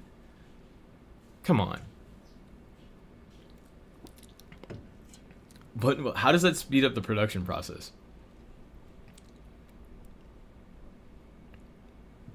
Because what do you mean? Like, you get the money and then you make a pilot, then what? Like, speeds up the production process. And then we ask you for more money because you like the thing that we made. Dude, this is the GBV approach. I fucking swear to God, dude. It's the whole... The record company gave us like $10,000. Let's just fucking record this for like $25 and then send it to them. It's good enough. Dude, there's no problem with that. That's, like, get the money, but, like, Jesus. Get the money, but, like, dude, GBV tracks are tracks. This is like if a band that wasn't good did that. Okay, I'm just gonna say, let's jump to this, because Kickstarter rewards 15%, which is 15 grand on Kickstarter rewards, which is a lot of money on Kickstarter rewards. That's a lot of money on Kickstarter rewards. I don't know if that's like an accurate reading, or if there's like some problem with that or what, but that's a lot of money for Kickstarter rewards. It all goes to... I'll get to the rewards. It all goes to the party. Yeah, I should give them the 10,000, so I have to be at the party. Like, they're like, you're not allowed, but I gave you $10,000, but you're not allowed. Now $10,000 for you. Like, refunded, and they lose their funding. See, that would be funny. See, that's funny right there. That's funny. That's funny right there. That's not funny. That's actually retarded. No one would ever do that. Don't do that. Don't do that. Don't even try to do that. people out there in TV land, don't try to do that. I want to see what this looks like, but I can't. It's hurting now. I gotta replace the bandage. We're asking for $100,000 per episode to maintain a professional level of quality while nurturing up. Well, I can't fucking not make the joke. It's so fucking bad in that industry, man. It's fucked up. They just have so many pedophiles. Okay, I'm gonna be demonetized. I just fucked the shit. I can't. I'm not allowed to say that word on YouTube. There's so many people being, you know. It like. Don't say stuff like that. Don't say stuff like that. We've also factored in the manufacturing and packaging costs of our campaign exclusive merchandise but that's like $75,000 for an animation budget is like for a pilot today, unless they're hand animating it, doesn't make any sense. It's like $15,000 would be like reasonable for a pilot if you were. I just want to try to make this. We're asking for $100,000 per episode. These are the backgrounds. Oh my god. They look traced. Like, first of all, is these cars, man. They're not the backgrounds in the actual show. But this is. So I'm confused. Oh, this look kids show, bro. Kids show. This looks like you remember the catalogs when you were a kid when you sold like Christmas shit? That's this. That's exactly what this is. You sell this much, you get this reward. You sell this much, you get an Eminem's phone. You sell this much, you get Darth Vader's dick. You sell this much, like you get all these fucking things, man. So like when you go down the rabbit hole here, you go down the iceberg, it gets progressively more insane, because like look at this. Like like is there can I see the whole picture? Oh, that's the whole picture. It's a whole thing. These are like, oh, it's so good that I can zoom in on this. What the fuck is... Oh, fuck you. I had to turn that off. I did not show that on screen. I'm in mode. I'll probably have to like screw this up. I forgot that I was sharing window and not sharing food's here also. I'm trying to eat. Not on cam though. So we may have to take a BRB. If we do BRBs, we that would be pretty bad though. I don't know. I might have to wait on this. Hold on. I'm gonna have to BRB for a second though. Look at these things while listening to this song right now. Fucking Windows Explorer is taking forever to load. Right now. Hey. Yeah.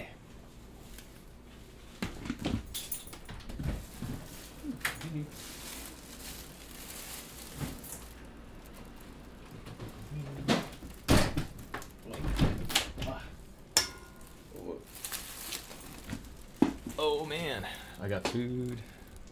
Hold on, I'll deal with this in a second. I have to cook some pho in a minute here. I gotta do some things. I have to finish this though. That's the problem. I have to finish this. So we may be cooking meat. I hope this girl's a vegetarian. We may be cooking meat. I hope she's vegetarian. I'm not even like that. I hate the internet. I hate people. I don't like people at all. I realized that at my 30s. That's what I realized in my 30s. That's my adulting. So I've never said crap like that in my life. It ain't make no sense. It ain't make no sense, brother. It ain't make no goddamn sense. Because I'm 32. I'm old now. I said that to I don't want to out her, but like I had when I first met the overseas team for my work on a work trip. I met up with one of the marketing people, and she was like, "How old are you, if you don't mind me asking?" And I was like, I thought she was younger than me, and I was like, "I'm 30. I'm old." And she was like, "I'm older than you."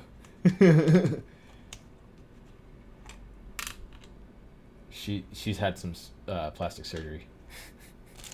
No, really, she has actually. Singaporeans, bro. I don't know. I'm lying. I'm actually lying about all of that. There is no such thing. Is this mint? No, that's basil. I can't even tell. I'm like, it's like this is I'm taking a break from. I'm taking a break from hating. We're doing it cross out, bro. It's all good. It's all in the name of comedy. It's all in the name of constructive criticism and trying to make sure that people don't just like, make shows about annoying white women. They could be shows about like not annoying white women, right? Right? There could be shows that are like about white girls that are not annoying. I've seen them before. Sometimes they can be good shows. Some people like Gilmore Girls. I'm not even a big fan, but I think that show's valid. My favorite, so adult animation, by the way.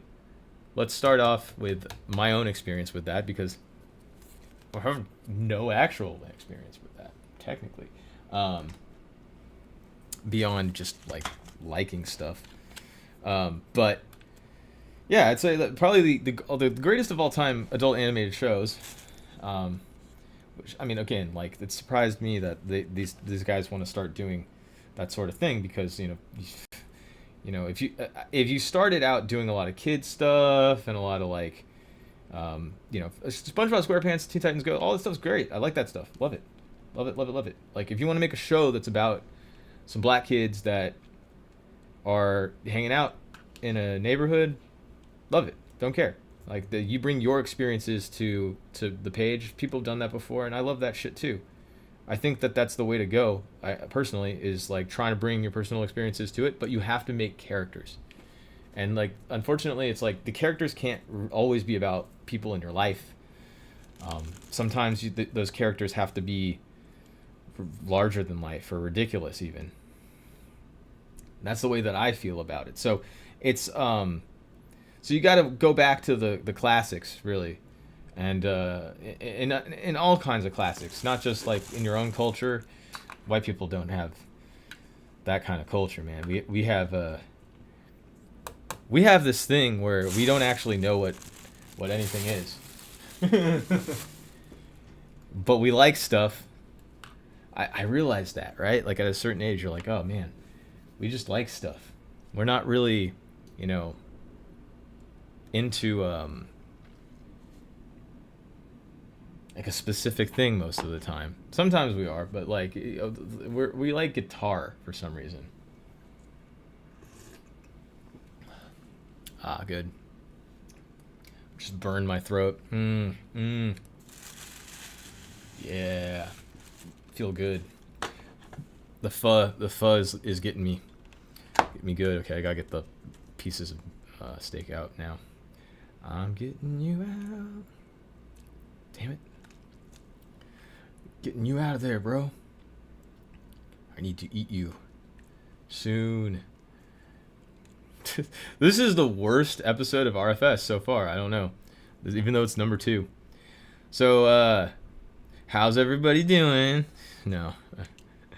I think, my main concern, okay, so far, if I was going to change this to fix, I'm not going to say fix this, if I was going to try to, if I was taking the helm, right? If I was one of those guys that could jeopardize the success of this material, if I was one of those guys, wow, I just put my finger in there. If I was one of those guys that could jeopardize that sweet thing that's going on right now, if I was one of those guys, which I'm not, I wouldn't want to do this. like I love Tamers. Tamers is so good. I love fucking Tamers. Tamers is my hero. I wish that Tamers had his own adult animated TV show. Tamers should get $100,000. Tamers should fucking have a Kickstarter for a show. Tamers should have his own fucking Tamers 1 2 3 4 5 should have his own like TV station where he gets to broadcast his own like North Korea, like he gets to broadcast his own his own shit 24/7 to people, and they like I think that's it. I think I got everything except for I got one piece of stuff. I shouldn't have done that on stream. Oh, I shouldn't have done that. He's just a boy. Oh, God damn it. Okay, let's at least make this bowl so that I can eat later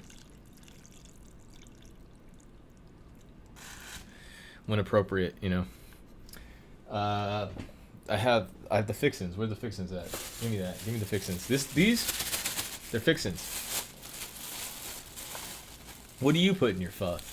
I put Vietnamese basil. I put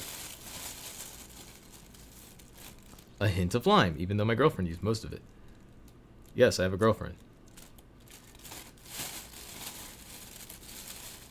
I put that's some dead sprouts. Just some dead looking sprouts. They're already growing in there. Actually, they're living. They're alive. They alive in there, bro. They alive in there, bro. Like I'm MCP pants. They alive in there, bro. I can't even make that reference. I don't. Oh, so good. So good. All right, back to this. Okay, we were gonna look at the the stuff that we can win these fabulous prizes if you sell enough Christmas wrapping, chocolate covered M&Ms, and peanut brittle, and then you can get this. So you can get phone ringtones composed by the person that made the show, a 4K HD pilot. You can get the pilot, which is free on YouTube. They already said it would be free on YouTube. Wallpaper download, which is a art piece. I think it's a JPEG. It's fine. Storyboard download. Art book. I don't know if that's digital or not. Pilot scripted download. Oh, pilot script download. Sorry. The Making of Adulting. 3-part. Are you serious? Is there a 3-part docu? No wonder it costs. Okay, so that's why it costs $75,000. You're making a 3-part docu-series about a 10-minute pilot? Like, who the fuck does that? What the fuck are you on? Get the fuck out of here. In character phone call. Pilot watch along, which is fine. You should have that anyways. You should have that for free because you should have that for free. Cast and crew interviews, enamel pin, essay book, a collection of vulnerable essays written by diverse adults of all ages. So they're just taken from the internet. Your name in the credits. You get your name in the credits like it's a fucking like it's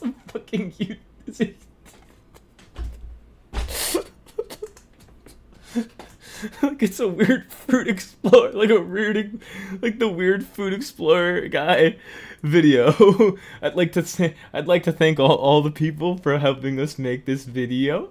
Here's the rest of it. It's like just the fucking 9 minutes of that. The whole pilot is just the people that paid for it. Your plant in animation. Oh, you get to draw a plant. You get to take a picture of your plant, and then she draws your plant in the show. That makes no fucking sense. I'm gonna eat this piece of meat. I'm sorry. I'm gonna eat this piece of meat in silence.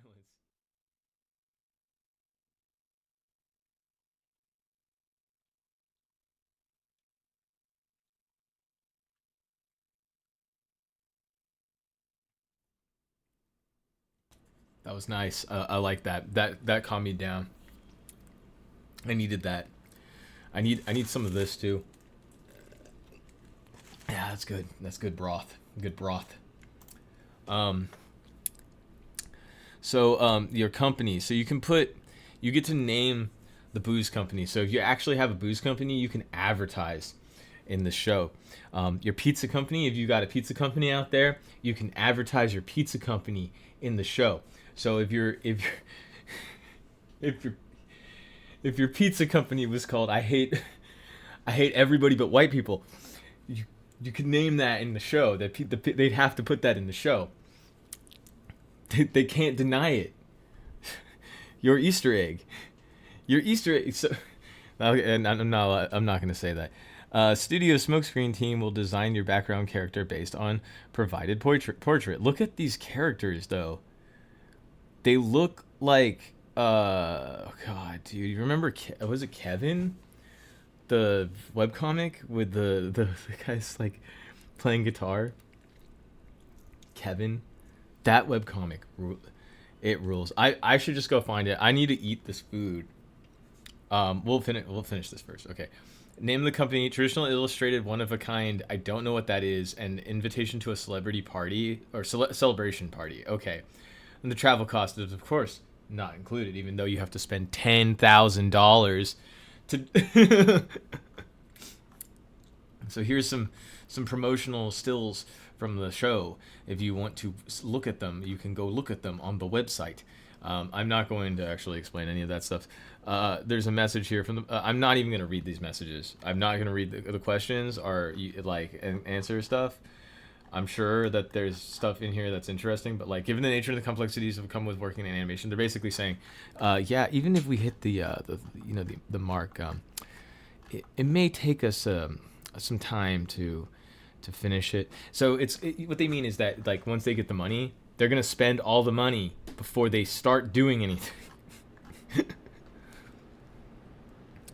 Oh God. Okay, so now we're done with all of that. Let's get to the pledge goals. We know the basic pledge goals are fine. I don't care about any of these. In fact, I think that getting a digital art book and stuff like that is fine. If you want to pledge for this show, go to kickstarter.com /projects/studio smokescreen /adulting-animated series-pilot/rewards. And yeah, what you'll do is you can put in $100. These names are crazy, like Chamber of Secrets and like Baby's First Look. Like I can't imagine being 30 years old and like trying to make references to this shit. The Book, Responsible Adult, like okay, You've Got Mail, Collector's Edition, Plant Mom, Sign Sketch. So you just get a sign sketch for that one. Let's Get Down to Business, To Defeat the Hans. All right, Easter Egg, Your Own A113 in a Much Less Prominent Cinematic Universe. The NPC energy is like the funniest because it's just like, okay, well, you're gonna look like everything, like every other character. No, and you're like not gonna be able to tell the difference. Very notable person is $500. You get executive producer credit in the animation, which is the funniest thing. It's like you're an executive producer for nothing. Like you didn't produce any for giving $500. You're an executive producer if you give them $500. Oh, $5,000. Sorry, $5,000. And then $10,000 you just get to go to the party. You don't even get to go to the party for $5,000. What the fuck? You're an executive producer. You don't get to go to the party. You're an executive producer. You don't get to go to the party. That's fucked up, man. That's so fucked up. Like, why would you do that? The first come first serve was $1. They made $1 available for only one person. So like you have to put at least $10. They fucked up. And the jackpot one. You get a name of a business franchise in the pilot, which is okay, great. So yeah, all of these pledge goals are kind of funny. The funniest is, of course, the getting to go to the parties. There's 10 of the people. They had to make $10,000 the one for that for some reason, which I don't get, because it's like, okay, like I guess they're just basically like, we don't expect anybody to do this.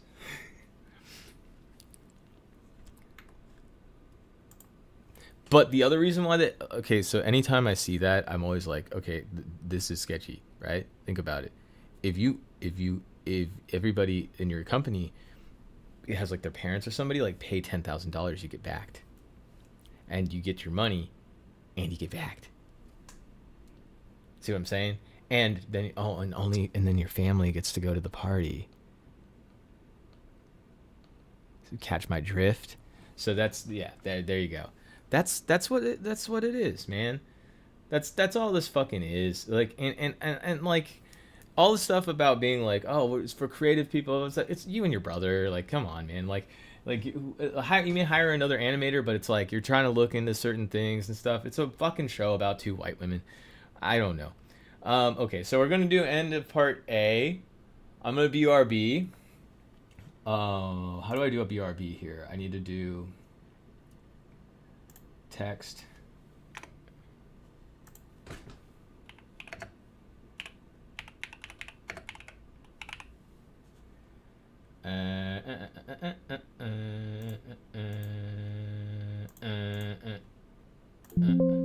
Okay. All right. I'm gonna be right back. In the meantime, I'll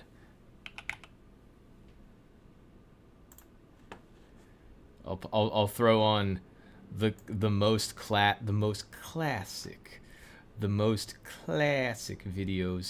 the most classics, the most all-time classic videos of all time. Classics.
Checking. Hi.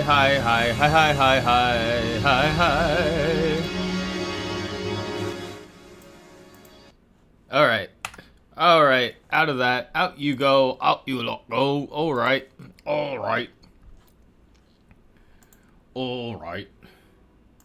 Back in the corner. And I have already closed the window. And I don't know what the fuck I'm doing. Yeah.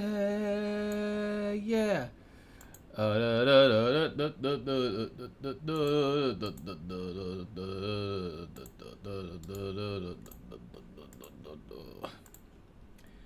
right, this show. Remember this show? Okay.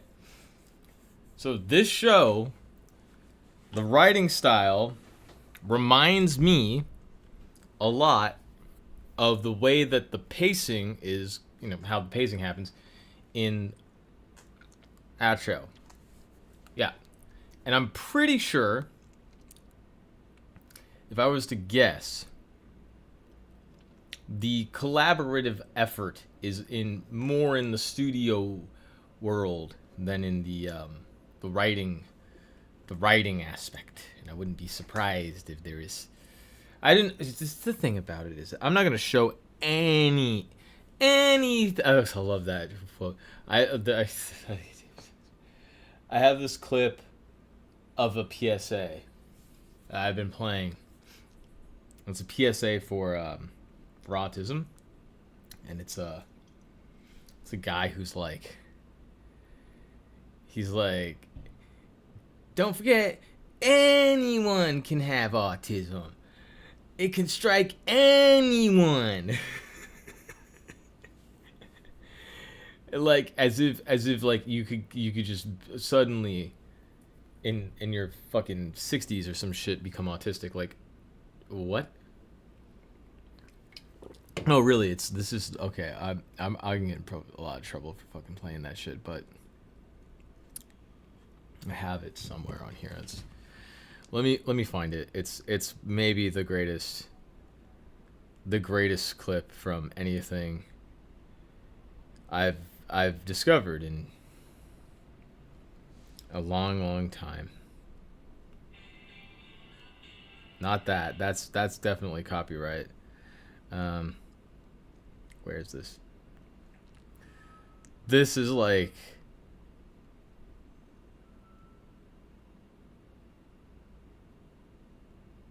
when was it, man? I gotta find this video. It's like the fucking craziest thing.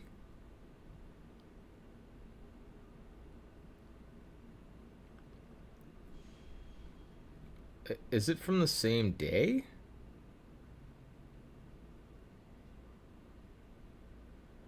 Yeah, I'm past that point.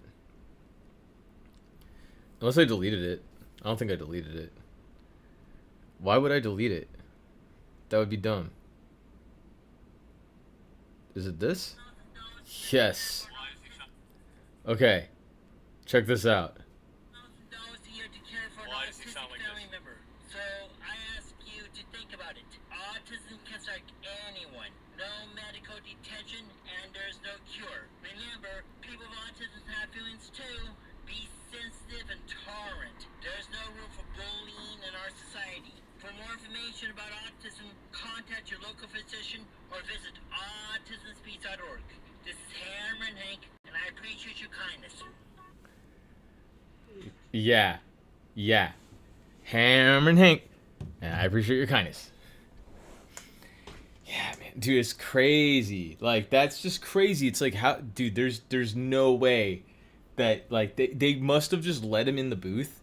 And they just let him roll with whatever the fuck he wanted to say. Because there's no way that they're actually legitimately going to be like, oh, like, yeah, no, like, yeah, you know, like, you can catch autism.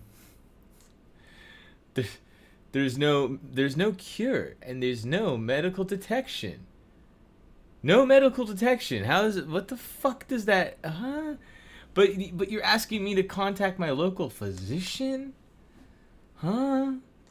I'm confused. I don't get it. All right. Close enough. Yeah, no, this show was like, it was like watching. Okay, it was like watching. It's like watching regular show with regular people, and the only thing that you realize about the show is that they say fucking shit. That's it. That's like the only, like, they say fucking shit and that's it. Like that's the whole. That's all the only difference. Like otherwise it would be the same. Like come on, man. Like I don't know. I adult animation. I was also like looking through the list of adult animation shows that have been out in the last like, I don't know, like probably the last 30, 40 years. I'd say 40 years. Let's say 40 years. Going back to fucking 84. All right. What's our is there like what's that thing called? Hold on. What's that? Why can't I there? What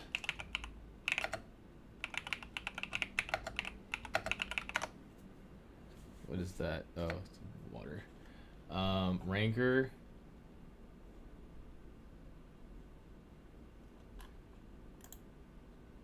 Is this the thing?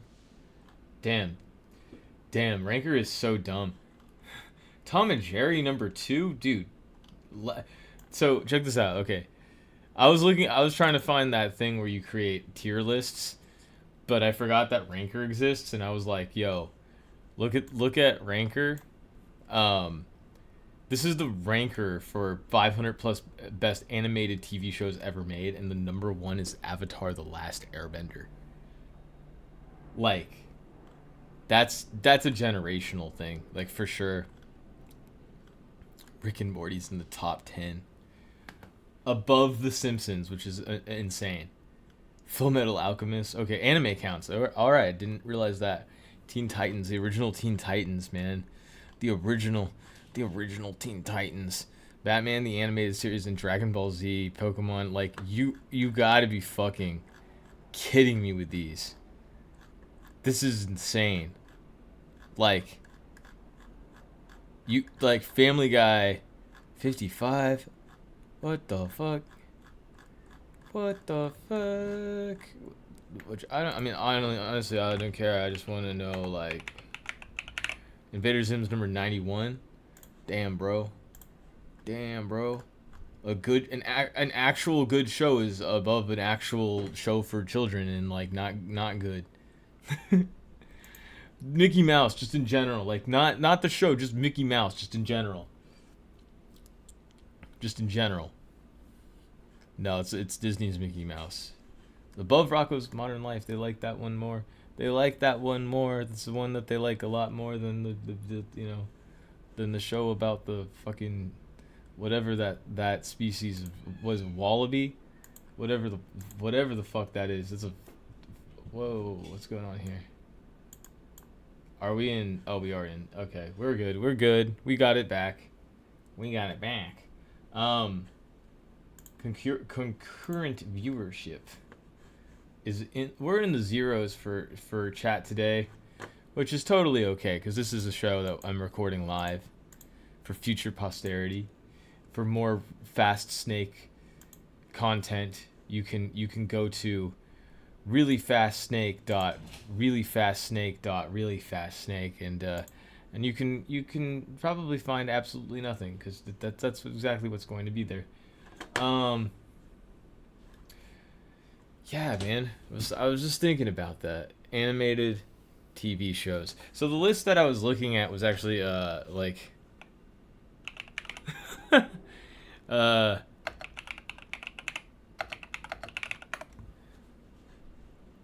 just porn searches. A very specific page that I go to. That's the only one. Nothing else. You can't be jacking off these days though. That's the truth. This is okay. So series of the 2000s. Okay, we have like whole sections for every single one. I want 2020s. Let me see what the 2020s got to say. Because you're saying that women are not in in this shit. So let's see. We got Magical Girl Friendship Squad. Okay. What's that? It's a female-driven comedy. All right. We got Deathstroke, Knights and Dragons. So this is about Deathstroke, and it has more characters than you can probably believe. Duncanville. What's Duncanville? Amy Poehler is in it. I'm assuming Duncanville is led by a woman. Okay, cool. Tuning Out the News. I'm not even being political. I'm just like confused about what this person said in their Kickstarter claims. This is about the news. Okay, Midnight Gospel. This is the what's it called? Duncan Trussell show. That's just like not even gendered. That's just like acid trip shit, right? Like that's the show that what's his name works on. Pendleton Ward, yeah. And where's the interview subjects? Yeah, this show is literally just Dr. Katz for people who want to do drugs. That's cool. That's fine.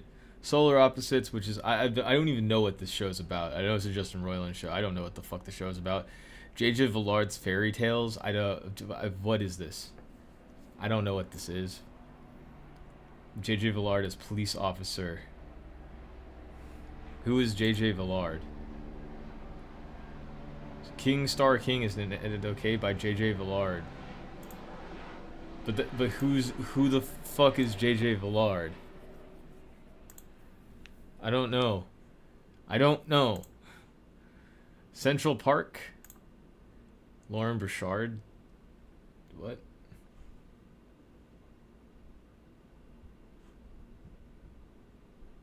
What the fuck? What the fuck? What the fuck? Cancelled.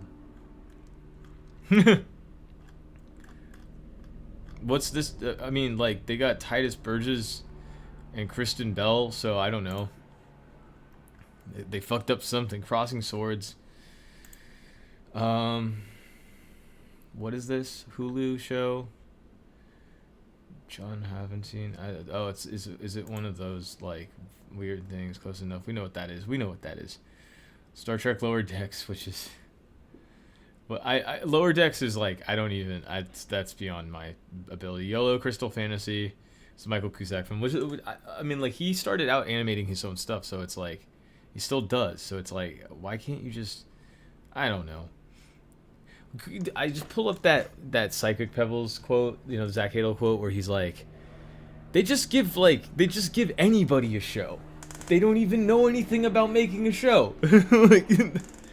like I have to find that quote where he's just like, yeah, I think that you need to be really into making the show that you want to make, and you want to make the show funny, and that should be the focus. I don't know. Hoops. Magical Girl Friendship Squad is Wildlife. What was this one?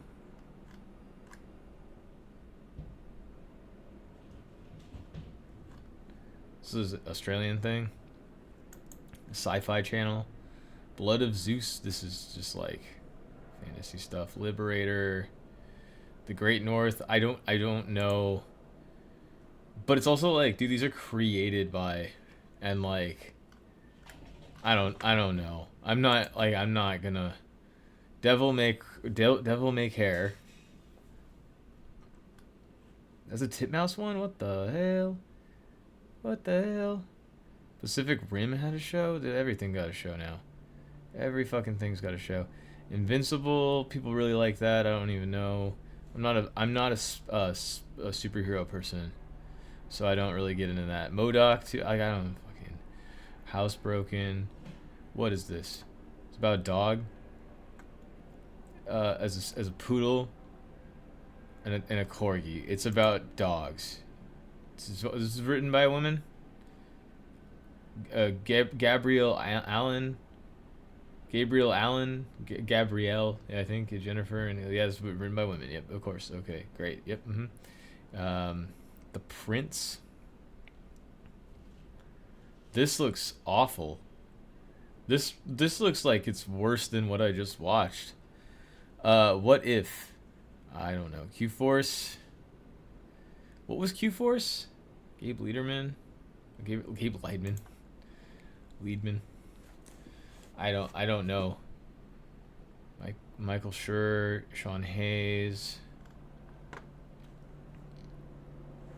Wanda Sykes is in this. What the fuck? I don't know what Q Force is. It's Gay Force.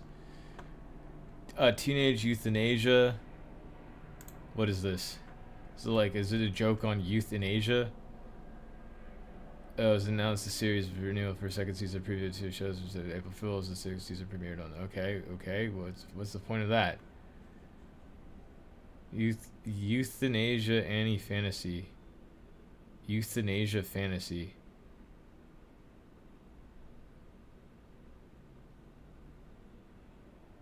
This is definitely not written by man. This is for sure written by a woman. And the Harper House. Was Brad Neely was Harper House? What the fuck? Oh yeah, I forgot this show even existed. Damn, I do remember Chicago Party Out. Just dumb fucking stupid show. 10-year-old Tom. What was he oh, okay. I thought you meant like old Tom. Inside Job. So who was this? Oh, okay. All right. That makes sense. I was going to say. It makes a lot of fucking sense. Fairfax. What was fucking Fairfax? A middle school best friend, four middle school best friends embark on a never-ending quest for popularity on Fairfax Avenue, Los Angeles, pulsing heart of hypebeast culture. Damn, that's even worse. I thought it said hyper. I couldn't even read it. Arcane. How Arcane? The Freak Brothers. Oh fuck! I forgot that shit existed. Was it a Tubi show? Yeah. Blade Runner, Black Lotus. Fuck, I don't remember this. Don't remember that. Hitmonkey. I don't remember that. Santa Inc. Oh, is this the fucking? This was a show? This was a fucking TV show? Like there were 8 I thought this was a horrible movie. There were 8 episodes of this? Where the hell is Brent? Is it literally it was okay, so this is if you don't know about this is essentially Jews poking fun at Christmas. As if Christmas is fucking funny at all in the first place. It's like, let's make fun of something that we've never experienced, or we did experience, but like we're like interjected into because of whatever reason, and also had Hanukkah at the same time. Like when yeah, I'm not gonna get into that. It's bad, but it's bad for a different reason. It's bad because like unlike the other show where it's like the writing is bad and the pacing is good. It's like the pacing and the writing are all bad, and then like the topics and the jokes are all like just like fall on your face complete. Like they don't make they're like the kind of jokes that like if you showed like people years ago the same jokes, they'd be like, that's not funny. Like, this is stupid. Like, what the hell are you doing? Saturday morning all-star hits. Kyle Mooney and Ben Jones. I don't even know what this is. What is this? Oh, it's a clip show. I like clip shows. Clip shows are cool. Clip shows are good. I feel like that's more animation. What was it? Animation high definition something. I don't know if ADHD, whatever. Smiling Friends, Legend of Vox Machina. What is Legend of Vox Machina? Another one of those. Fairview.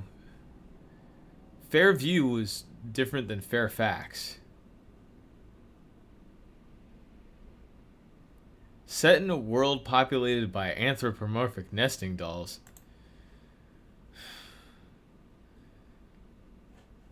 Spartina Productions. Okay, I don't know what that is. MTV Entertainment Studios and CBS. Guardians Justice. Boys Present Diabolical. Human Resources. What was this one again? Nick Kroll.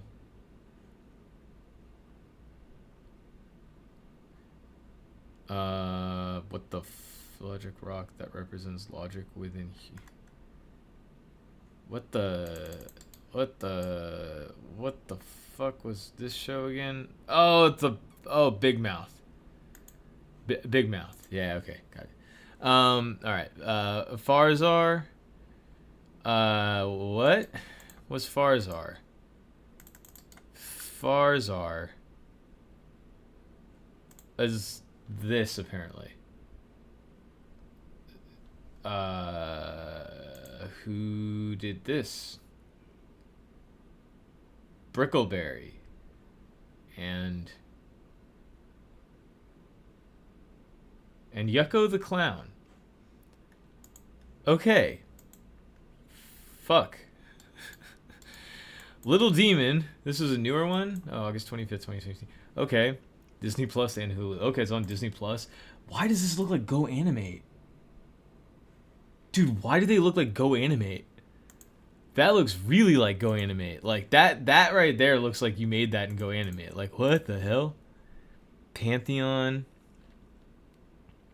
This is a faux anime. Velma. Oh, Velma. I didn't watch it. I have no intention of watching it. Because it's like, you can't make Scooby-Doo more boring. You can't. Why would you do that? Agent Elvis. What is that? I don't know. Digman. Digman. We have got Digman, which is this show. I've never seen this before in my life. Andy Samberg is Rip Digman. That is just. No, I don't know where that came from. I don't know what that is. Royal Crackers, I've seen that, and I think I tried watching an episode of it and was completely just like, falling asleep basically. Fired on Mars. Fired on Mars. Okay, I'm not even gonna click on that. That looks bad. Workplace comedy. Whenever you see this with sci-fi, it's like, it's just going to be like written so badly that you won't have any idea why you're watching it. You're going to be like, oh, this has nothing to do with workplace. It has nothing to do with sci-fi. Unicorn Warriors Eternal. I don't know what that is. I'm not going to click on it. Mulligan is. What the fuck is Mulligan? It's another one of these, like, cheapo animated thingies that don't look good. My Adventure Superman. Praise Petey. Like, I've never heard of these. What is this? I don't know. I'm not even gonna. Captain Fall. This is. What is this?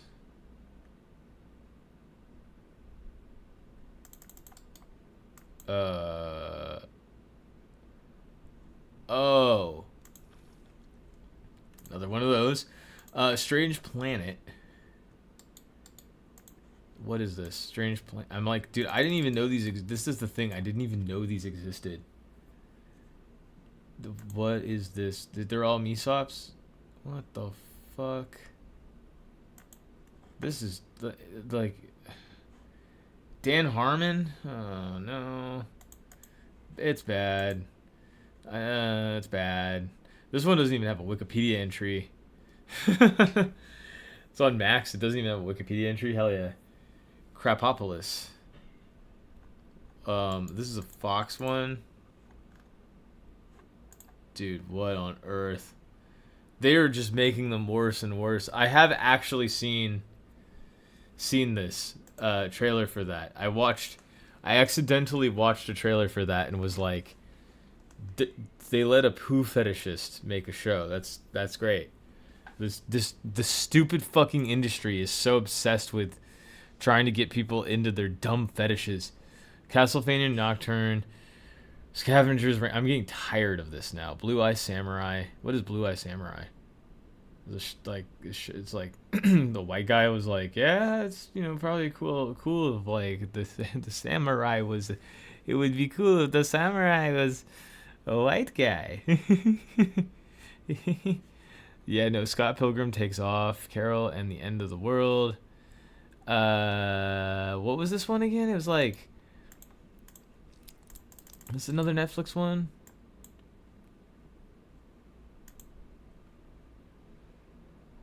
This is just like Kathy. It's just Kathy. This is fucking Kathy and Steven Universe had a baby. Fucking why did somebody do that? No, don't do that. Grimsburg. What is Grimsburg? One episode. One episode. What? John Hamm voicing this guy. And they need to stop doing these character art sessions and like focus on. I mean, I get that they need to make better characters, they need to make more stuff. They did the more the merrier. No, make an adult animated show with good art. That's what people want. That's it. That's all that people want. They just want cool shit to happen. Oh, Has Been Hotel. Yes, okay, I know that. In the Know. I don't know. It's a Mike Judge one, and I don't know what it is. I don't know what this one is. It says something about it. Oh my god, it's freaking claymation, or fake claymation. Is that what it is? Is that Ira Glass? Why the fuck? No, it isn't. They just stylized it after him. It's weird. All right. Second best hospital in the galaxy. Okay. This is an Amazon Prime. Oh, God. Okay. Well, I mean, if you're going to fucking tell me that there's not enough representation, then you're wrong. Good Time. Oh, God. Okay. I've watched it. Yes, I watched The Good Times. I could talk about that one, but I don't really need to talk about that one. You got to understand that Good Times. That Good Times is different than the Good Times that. Okay. Stereotypical comedy, race comedy, still works, but if you ham-fist it so hard and try to modernize it, it doesn't. And I think that that's because when you're basing it on the fundamentals, the ideals of a person, there's nothing negative that you can really make fun of. It's just funny on the funny level. And the Good Times animated series doesn't do that. It's just blatantly trying to do as much crazy race baity comedy that you can possibly have, which, like, I mean, maybe that's what they were going for. I don't know, but it's almost to an offensive level. Like they're basically like, yeah, we kicked our baby out of the house. It's like, this is not like, I don't know, man. Like, that's kind of weird. Sausage Party, Foodtopia, Exploding Kittens. I've not watched it. I've been advertised it yet. Kite Man. What is this? Okay, I don't know. More Batman stuff. Oh, Koala Man. Yeah, we got Koala Man. That was good. Good show. Doomsday Brothers. What is Doomsday Brothers? and Doomlands. Is this the same guy? No, they're different. Why are they both called Doom? Josh O'Keefe. It's a Roku original. Tear Along the Dotted Line. What is this? Oh, I have watched this. I have watched this. I could not. I was like, I can't get into this. This is so like specifically weird. Poor Devil. It's an HBO Max show. What is this? This. Oh my god. Is that what it looks like? Pobra Diablo. Oh my god. This actually looks better than the American ones. They made them all gay, like they queered them out, and then like the devil's queer too, and like he's like queered out, like okay, and then these like they look kind of stupid, but like they look like what's it called, like what's that show, Japanese shows like that, like but like mixed with SpongeBob. It's like what the fuck is this character design? That's fine. It's like SpongeBob ish, but I'm actually kind of cool with that. That's fine. I was like, what the fuck is that? Universal Basic Guys. Everybody Still Hates Chris. Is this animated? Oh my god. Creature Commandos. Secret Level. Amberville. Banana Man. Bedrock. Where's it? I mean, there were no UK ones? Dude, what the why are there so many? Dude, there's so many. Oaklandia? The fuck is Oaklandia?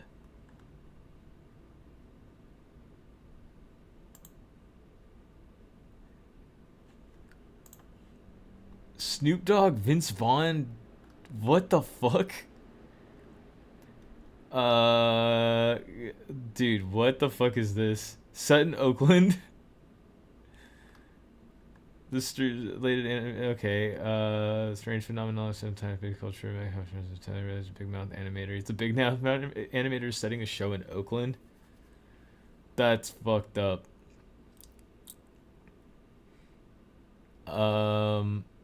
There's really no explanation for the rest of it. I hope it. I mean, like the only thing that I can say is like the best adult animated series ever set in the Bay Area of all time is The Nut Shack. So anything else can go fuck itself.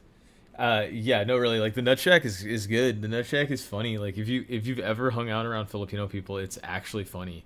Like there's so many like things in it that like you, because also it's because like everybody just watches the pilot, like the first episode, and like doesn't understand any of it at all, and is like, what the fuck are they saying? and then they get some information and they're like, oh, okay, I get this now. Yeah. But like you have to watch a couple episodes of it to actually get it, and it's like really like lowbrow humor. They're bringing back Ren and Stimpy. What? I don't know. Rude Dog.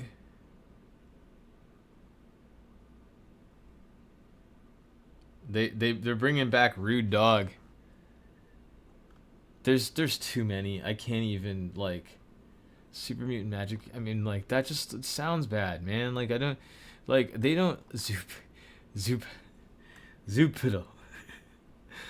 Oh god, Undervale, Uptown Bodega, like, Wallflower, woman wearing shoulder pads.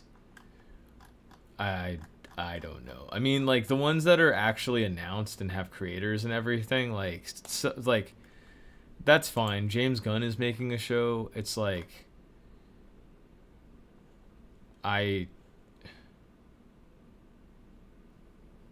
they're already making references to superhero shit, so I don't know what this is a superhero thing. I don't like superhero stuff. I'm not a big fan. It's not even like I like don't like that stuff at all. It's just superhero stuff can be grating and boring and can also have the ultimate problem of all time, which is the same problem that all fucking things that go like it's the monotony, but it's more so you can pick and choose things from one another, and it's more like, oh, I like to. I'm not trying to do a retard voice, but like, I like I like to do Green Lantern, and another person be like, I like the Juggernaut. It's like they're the same fucking thing. Like they're both like some dude with a fucking thing that gives them superpowers. Just one guy's evil, one guy's a good guy. But it's the same thing. And they use their powers almost the same way, except for like the Juggernaut just gets strong. So he doesn't give a fuck. But it's like, you could use it the same way, you just punch shit. Like, I don't know. Superhero stuff is, when I was a kid, I just wanted to see the Sam Raimi Spider-Man. Because it was cool looking. You see the Spider-Man stuff now. I have spent some time watching some of the new ones while testing stuff at work, and like, it's not even like I can't get into it. It's like there are like 2 or 3 good things that I get into when it comes to that stuff. Like the for example, I do think that some of the outdoor shots look better at certain times. Like the prettier shots, you know. And I think if you're looking into Spider-Man, it's like Tobey Maguire is not like, he's a better Spider-Man as an actor than the people that they've had since. But like I think the people that they've had since may project the Peter Parker character better as the character. So depending on your take on it, if you're more of a comic book person or not, like there's that whole thing. At the end of the day, I don't give a fuck. I just want to hear the stupid fucking stupid soundtrack from the original movie, and see Joey Coco Diaz, try to prevent Doc Octopus from getting to Spider-Man. That's all I care about. Cameos, exactly. Bloom County, dude, a Bloom County cartoon, really? All in too on all these different media groups. That's fucking Buffalo Wings, Jesus Christ. But yeah, I mean, like, they're gonna have a lot of these. Like, I can already tell it's just like a big mess. It's like they're going away from the nuclear family stuff, because they're realizing that like young people don't have families.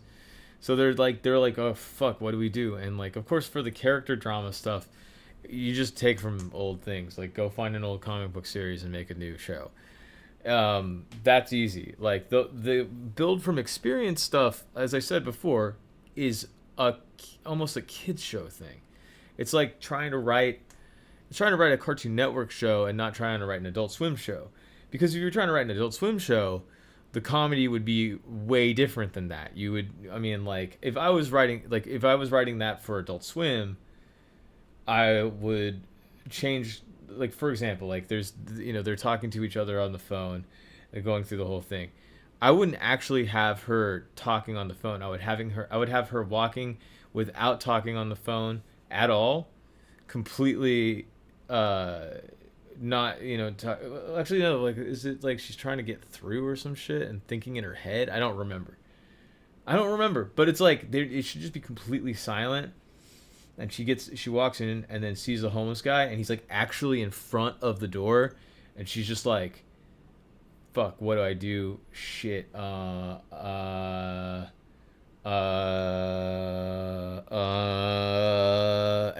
then it cuts to like she's back in her car, just like, and then she gets the phone call from her sister, and her sister's like talking to her, and she's just like, I don't know what the fuck to do. There's a guy like standing in the doorway. He's just sleeping there. He's just fucking sleeping there. And then she's like, yeah, I've got my fucking reindeer suit on. I'm also fucked up right now. Listen, I don't need your shit right now. I gotta fucking take care of this stuff.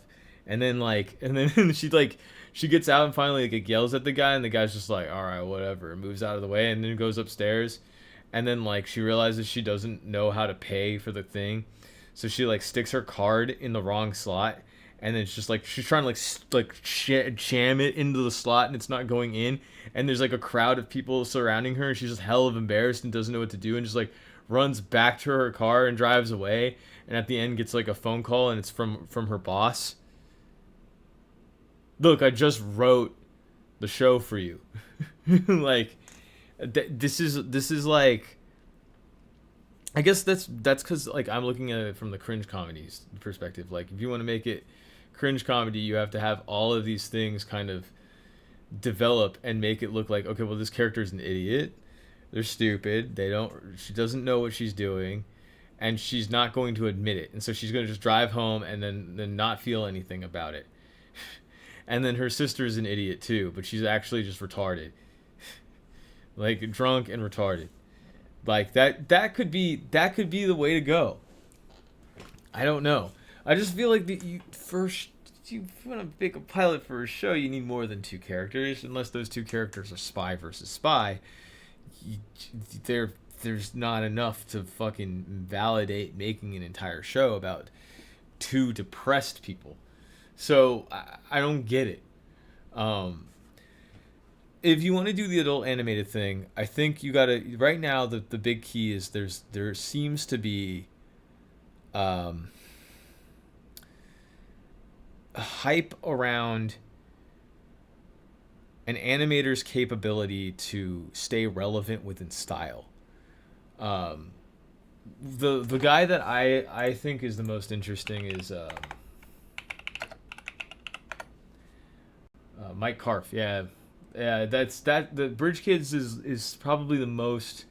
The fact that like I've never seen any kind of thing for Bridge Kids. Bridge Kids just gets made, so it's like when you look at something like that, like you got multiple episodes over years of, you know, and I'll just throw it up in here. It's like multiple episodes over years of stuff like this, right? Where he's doing his own show over years. You got that, right? This doesn't require $100,000, and he's got more people working on it, even though he's basically probably animating most of it himself. Then you've got this shit. This shit.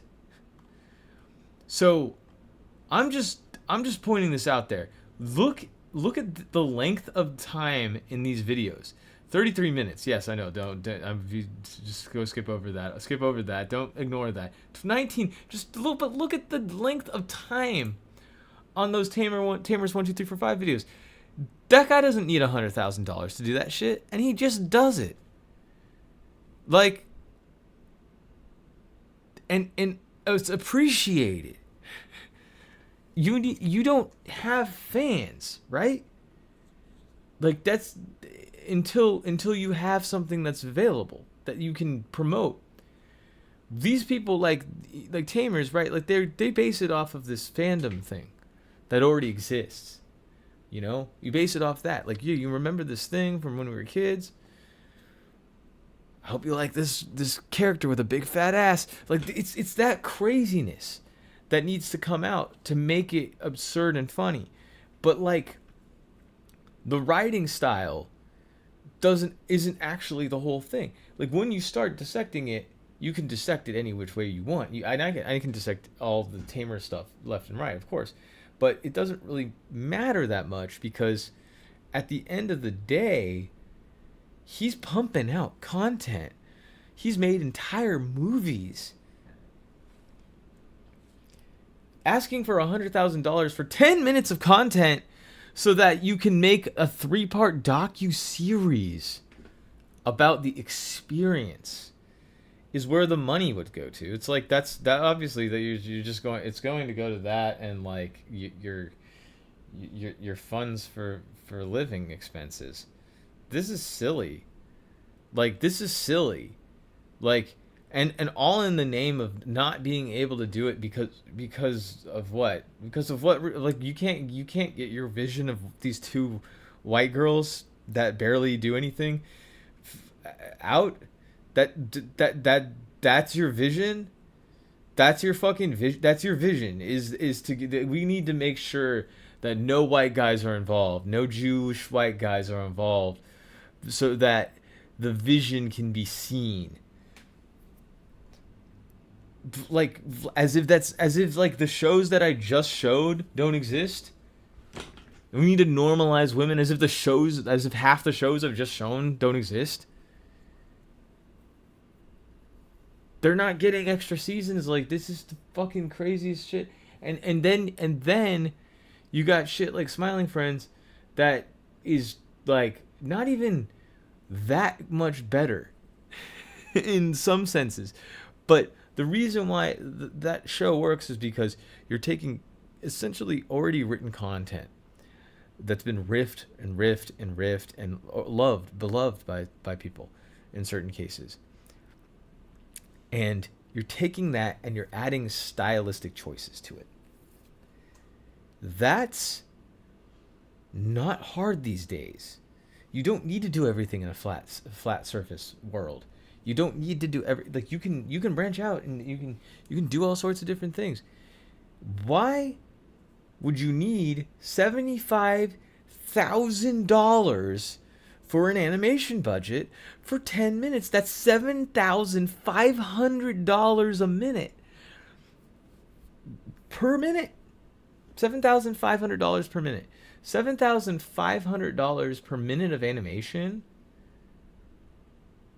And a 3-part docu-series. What the fuck is a 3? And then you look at how long. I actually skipped over that because I can't be bothered, because it's just going to be more preaching the stuff that you were preaching before about how. But you're going to make a 3-part docu-series about a 10-minute pilot. Like, that has nothing to do with shit. Guess what? Like, anybody can, any group of person, any people, any group of people can be shitty. Like, can just do shit, can just make a bad decision. Like, it doesn't matter like what color your skin is, where you're from. You could just make a bad decision and just be wrong. The vision that they have is literally 2 lazy white women. And you're saying that we can't take regular funding because the vision will be like they'll want to spice it up with real characters that actually do things. They're gonna try to like tell us that this doesn't happen in the real world and that our vision is stupid. Like, no, that's not, like, no one's gonna fucking do that. That's not gonna happen. They're just going to like be like, all right, like, if this concept works, like, you know, we want to make it more interesting. Like, you may want to do these things to do it, spice it up, change the animation style a little bit, make it more interesting, try to get into that market. What market are you trying to, because obviously if you're trying to go for the flat style like that, we're talking Hulu, we're talking, you know, it's really not even that. You're talking Roku, man. You're talking Tubi, maybe. Like, even that's like, Tubi actually has better stuff nowadays. You're talking distribution through something lower end, even though I know that they're trying to get Netflix distribution, which is more than likely what they're trying to do. You can't anticipate that kind of distribution when you're essentially just trying to make a show about yourself. And it's exactly as I said before. It would be like me making a show that like is about myself and trying to split my own personality into multiple characters instead of trying to come up with new characters and trying to blame other people for not being able to make a show about myself. It's like the self-insert guy from fucking Powerpuff Girls having a show about his self-insert character getting to fuck Blossom. I don't get it. It makes no sense to me. Self-insert characters, by the way, like, if you're going to write stuff, you can't self-insert. You can make characters off of other people. That's totally okay. In fact, like, I think that's the best way to do it. But doing a self-insert character is hard because that's based on your perception of self. That's what you think you are, but that's not what you actually are. What you actually are is the person that the people outside see in you. And so the truth is that these are your perceived notions of yourself, and they are projections of what you want to be even though these characters are flawed. The whole plot is going to be how you're going to take these characters who are flawed and make them better. How we're going to uplift myself in this whole entire process. It's just like most of the shows that I like are about failure. I love the Venture Brothers. That's the whole theme of Venture Brothers. But you have to fail to learn how to succeed. You can't run away from your problems and then try to do it again to succeed. I didn't even get super harsh on any of the any of the other stuff. Cuz I didn't even bring up like I could talk about how like the music sounds like kids music. I get that. Like that's cuz she worked on kids music, right? It's like piano-y. It's that sort of thing. And like in a show about millennials, like all the cues and like stuff like that, like oh that's fine. It's just like in a show about millennials, really, like you're not gonna do some like fucking dubstep with wubs and low frequency based. Like I don't know. I think if they were going to do this like the proper way, you'd have to think about it a little bit more. So I think there's some homework for this team to do. Watch home movies. I'm telling you, watch home movies. Go watch home movies because it feels wrong to be like we love Bob's Burgers. It's like no, you like the music from Bob's Burgers. You don't like Bob's Burgers. Bob's Burgers has better writing. And it's like I don't want to be so harsh, but it's true. Um, you probably want to watch Duckman and Venture Brothers and stuff like that to get a more nihilistic view of like what this stuff actually is. Because if you're going to make a show about failure like that, copying stuff from BoJack Horseman, BoJack's a dickhead. Like that's the character, but like not getting that and trying to be like, oh, this is an important person because they live in Los Angeles or something like that. I don't know. Beyond the point. Don't try to make the whole plot because of course like what are you going to make in the next episode? Oh, it's going to be complete nonsense. Like no, you got to make your pilot funny. You got to work on making it funny. So like you may need to like just throw everything out the window and just come up with a new plot line. And I think the best way to do that would be to think about a situation that wouldn't be normal for these characters. Because that's what's the problem with it right now, is that the situation is too normal for these characters. I don't believe for a minute that like somebody who was trying to be an aspiring songwriter who may have had some experience or at least spent their 20s playing music doesn't know how to pay for a parking spot like that. Or yeah, I mean like I just don't get that. That you probably have to rethink the character in general to make the character more appealing from the perspective of like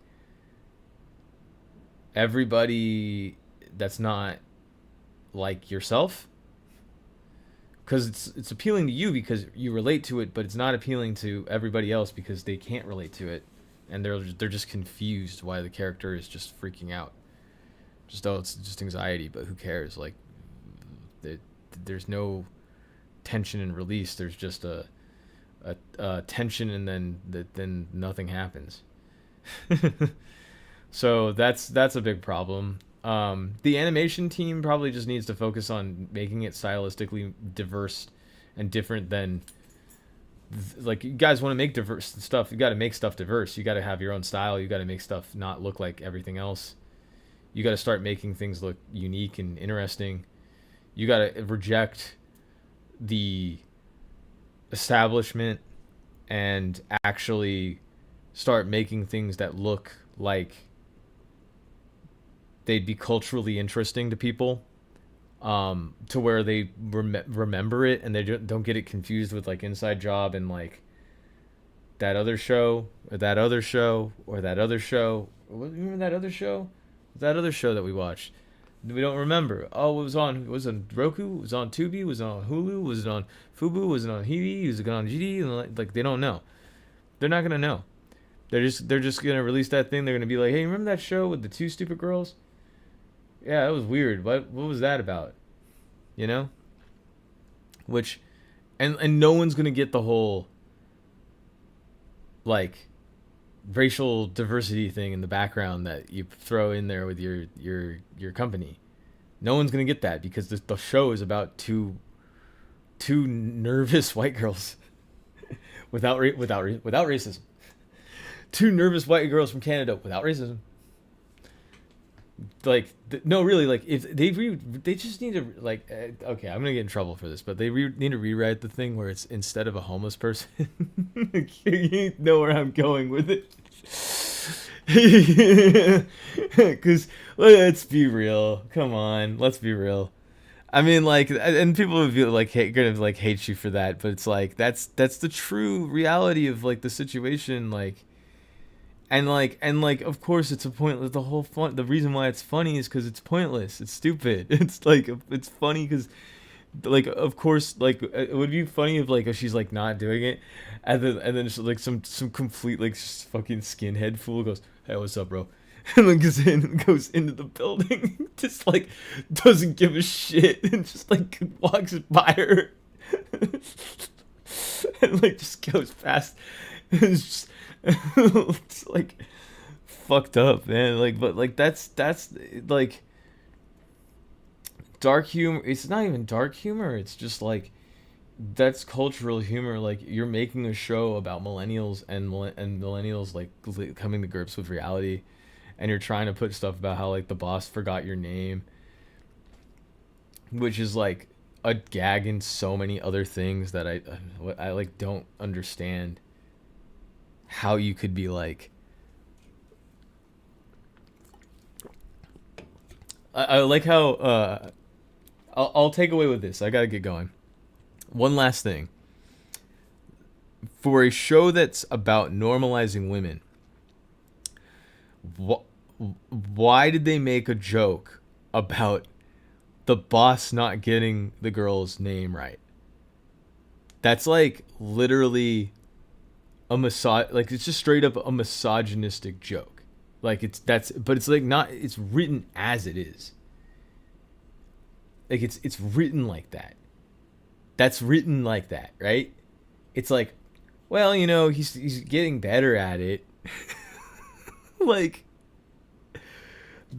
he's getting better at it, he's getting better at being less misogynistic, It's like that's not like, I don't know. Like, I don't get that shit. Whatever. That's my takeaway from it, is that, like, at the end of the day, when you're looking at that whole entire thing, there's so many contradictions and so many leadways away from one thing to another. And, of course, in your own perspective, you're going to have your own perspective towards whatever. Like, if you want to see more of this because you relate to some white girls that have anxiety, then by all means go ahead and promote it. If you don't, then like, just be aware of the fact that you may have prevented people from scamming you out of money. I don't know. Like I just think that you could do it without it. You could do it without $100,000. You could do it with $10,000. You could do it with $5,000. You could do it like a pilot's a pilot, right? Like and this is the thing that I've already said that this last thing I'd say, but like, why can't you do more than one? Make more than one show. Make 5 shows. Make 6 shows. Make 10 shows. Make like a bunch of fucking shows. Make a bunch of shows, and then promote and be like, okay, well, these ones are not the good ones. These ones are kind of better. And then cross your ideas with other people, and make something interesting and new. And I think that the key, I'll just be honest, the key to all of this is animators. If you don't, and like when I went on the Instagram page, they're literally looking for 2D animators. So it's just like, I don't know. Like, I can't tell if there's really a truly creative force in animation in that project. I can't tell. It's completely just like, I don't know. I don't know if it's there or not. I wish it to be there, I hope that they find somebody who's really creative, who's like, no. Like, you do it this way, we make it super photorealistic. We do this way, we do, You know, like all we make it so that the gags pop out in the background. If they can do that, they find the right person to do the background stuff, do background gag stuff, where all of the stuff in the background is funnier than the stuff in the foreground. I'll watch it. I'll back it. If they get somebody who's really, really good at doing art for the show, I'll back it. I'll watch it. If they show some stuff, but you got to show the stuff. So far, the biggest stuff is the timing and the way that the stuff has been edited is all good. It all checks out. It's just the writing's pretty poor. The concept is like, and it's poor because the concept is poor, and there's just not enough characterization for anything to actually take off. It's stagnating with the fact that the characters are essentially just the same thing repeated. It's just the same it's the same character split into two characters. You know, it's literally the creator of the show, which, I mean, unfortunately, you had to put that in there by saying moved international. So it's like, what is this, your fucking dating profile? Stop it. Just stop it. It's embarrassing. And that's all that I have to say at the end of the day. I wasn't supposed to be so harsh. I wasn't supposed to be so mean. I wasn't supposed to say all those rude things and mean things. I do apologize for anything that I may have said that may be negative. My own constructive criticism to everybody, of course, is to go watch home movies. Thank you, everybody. Have a good night.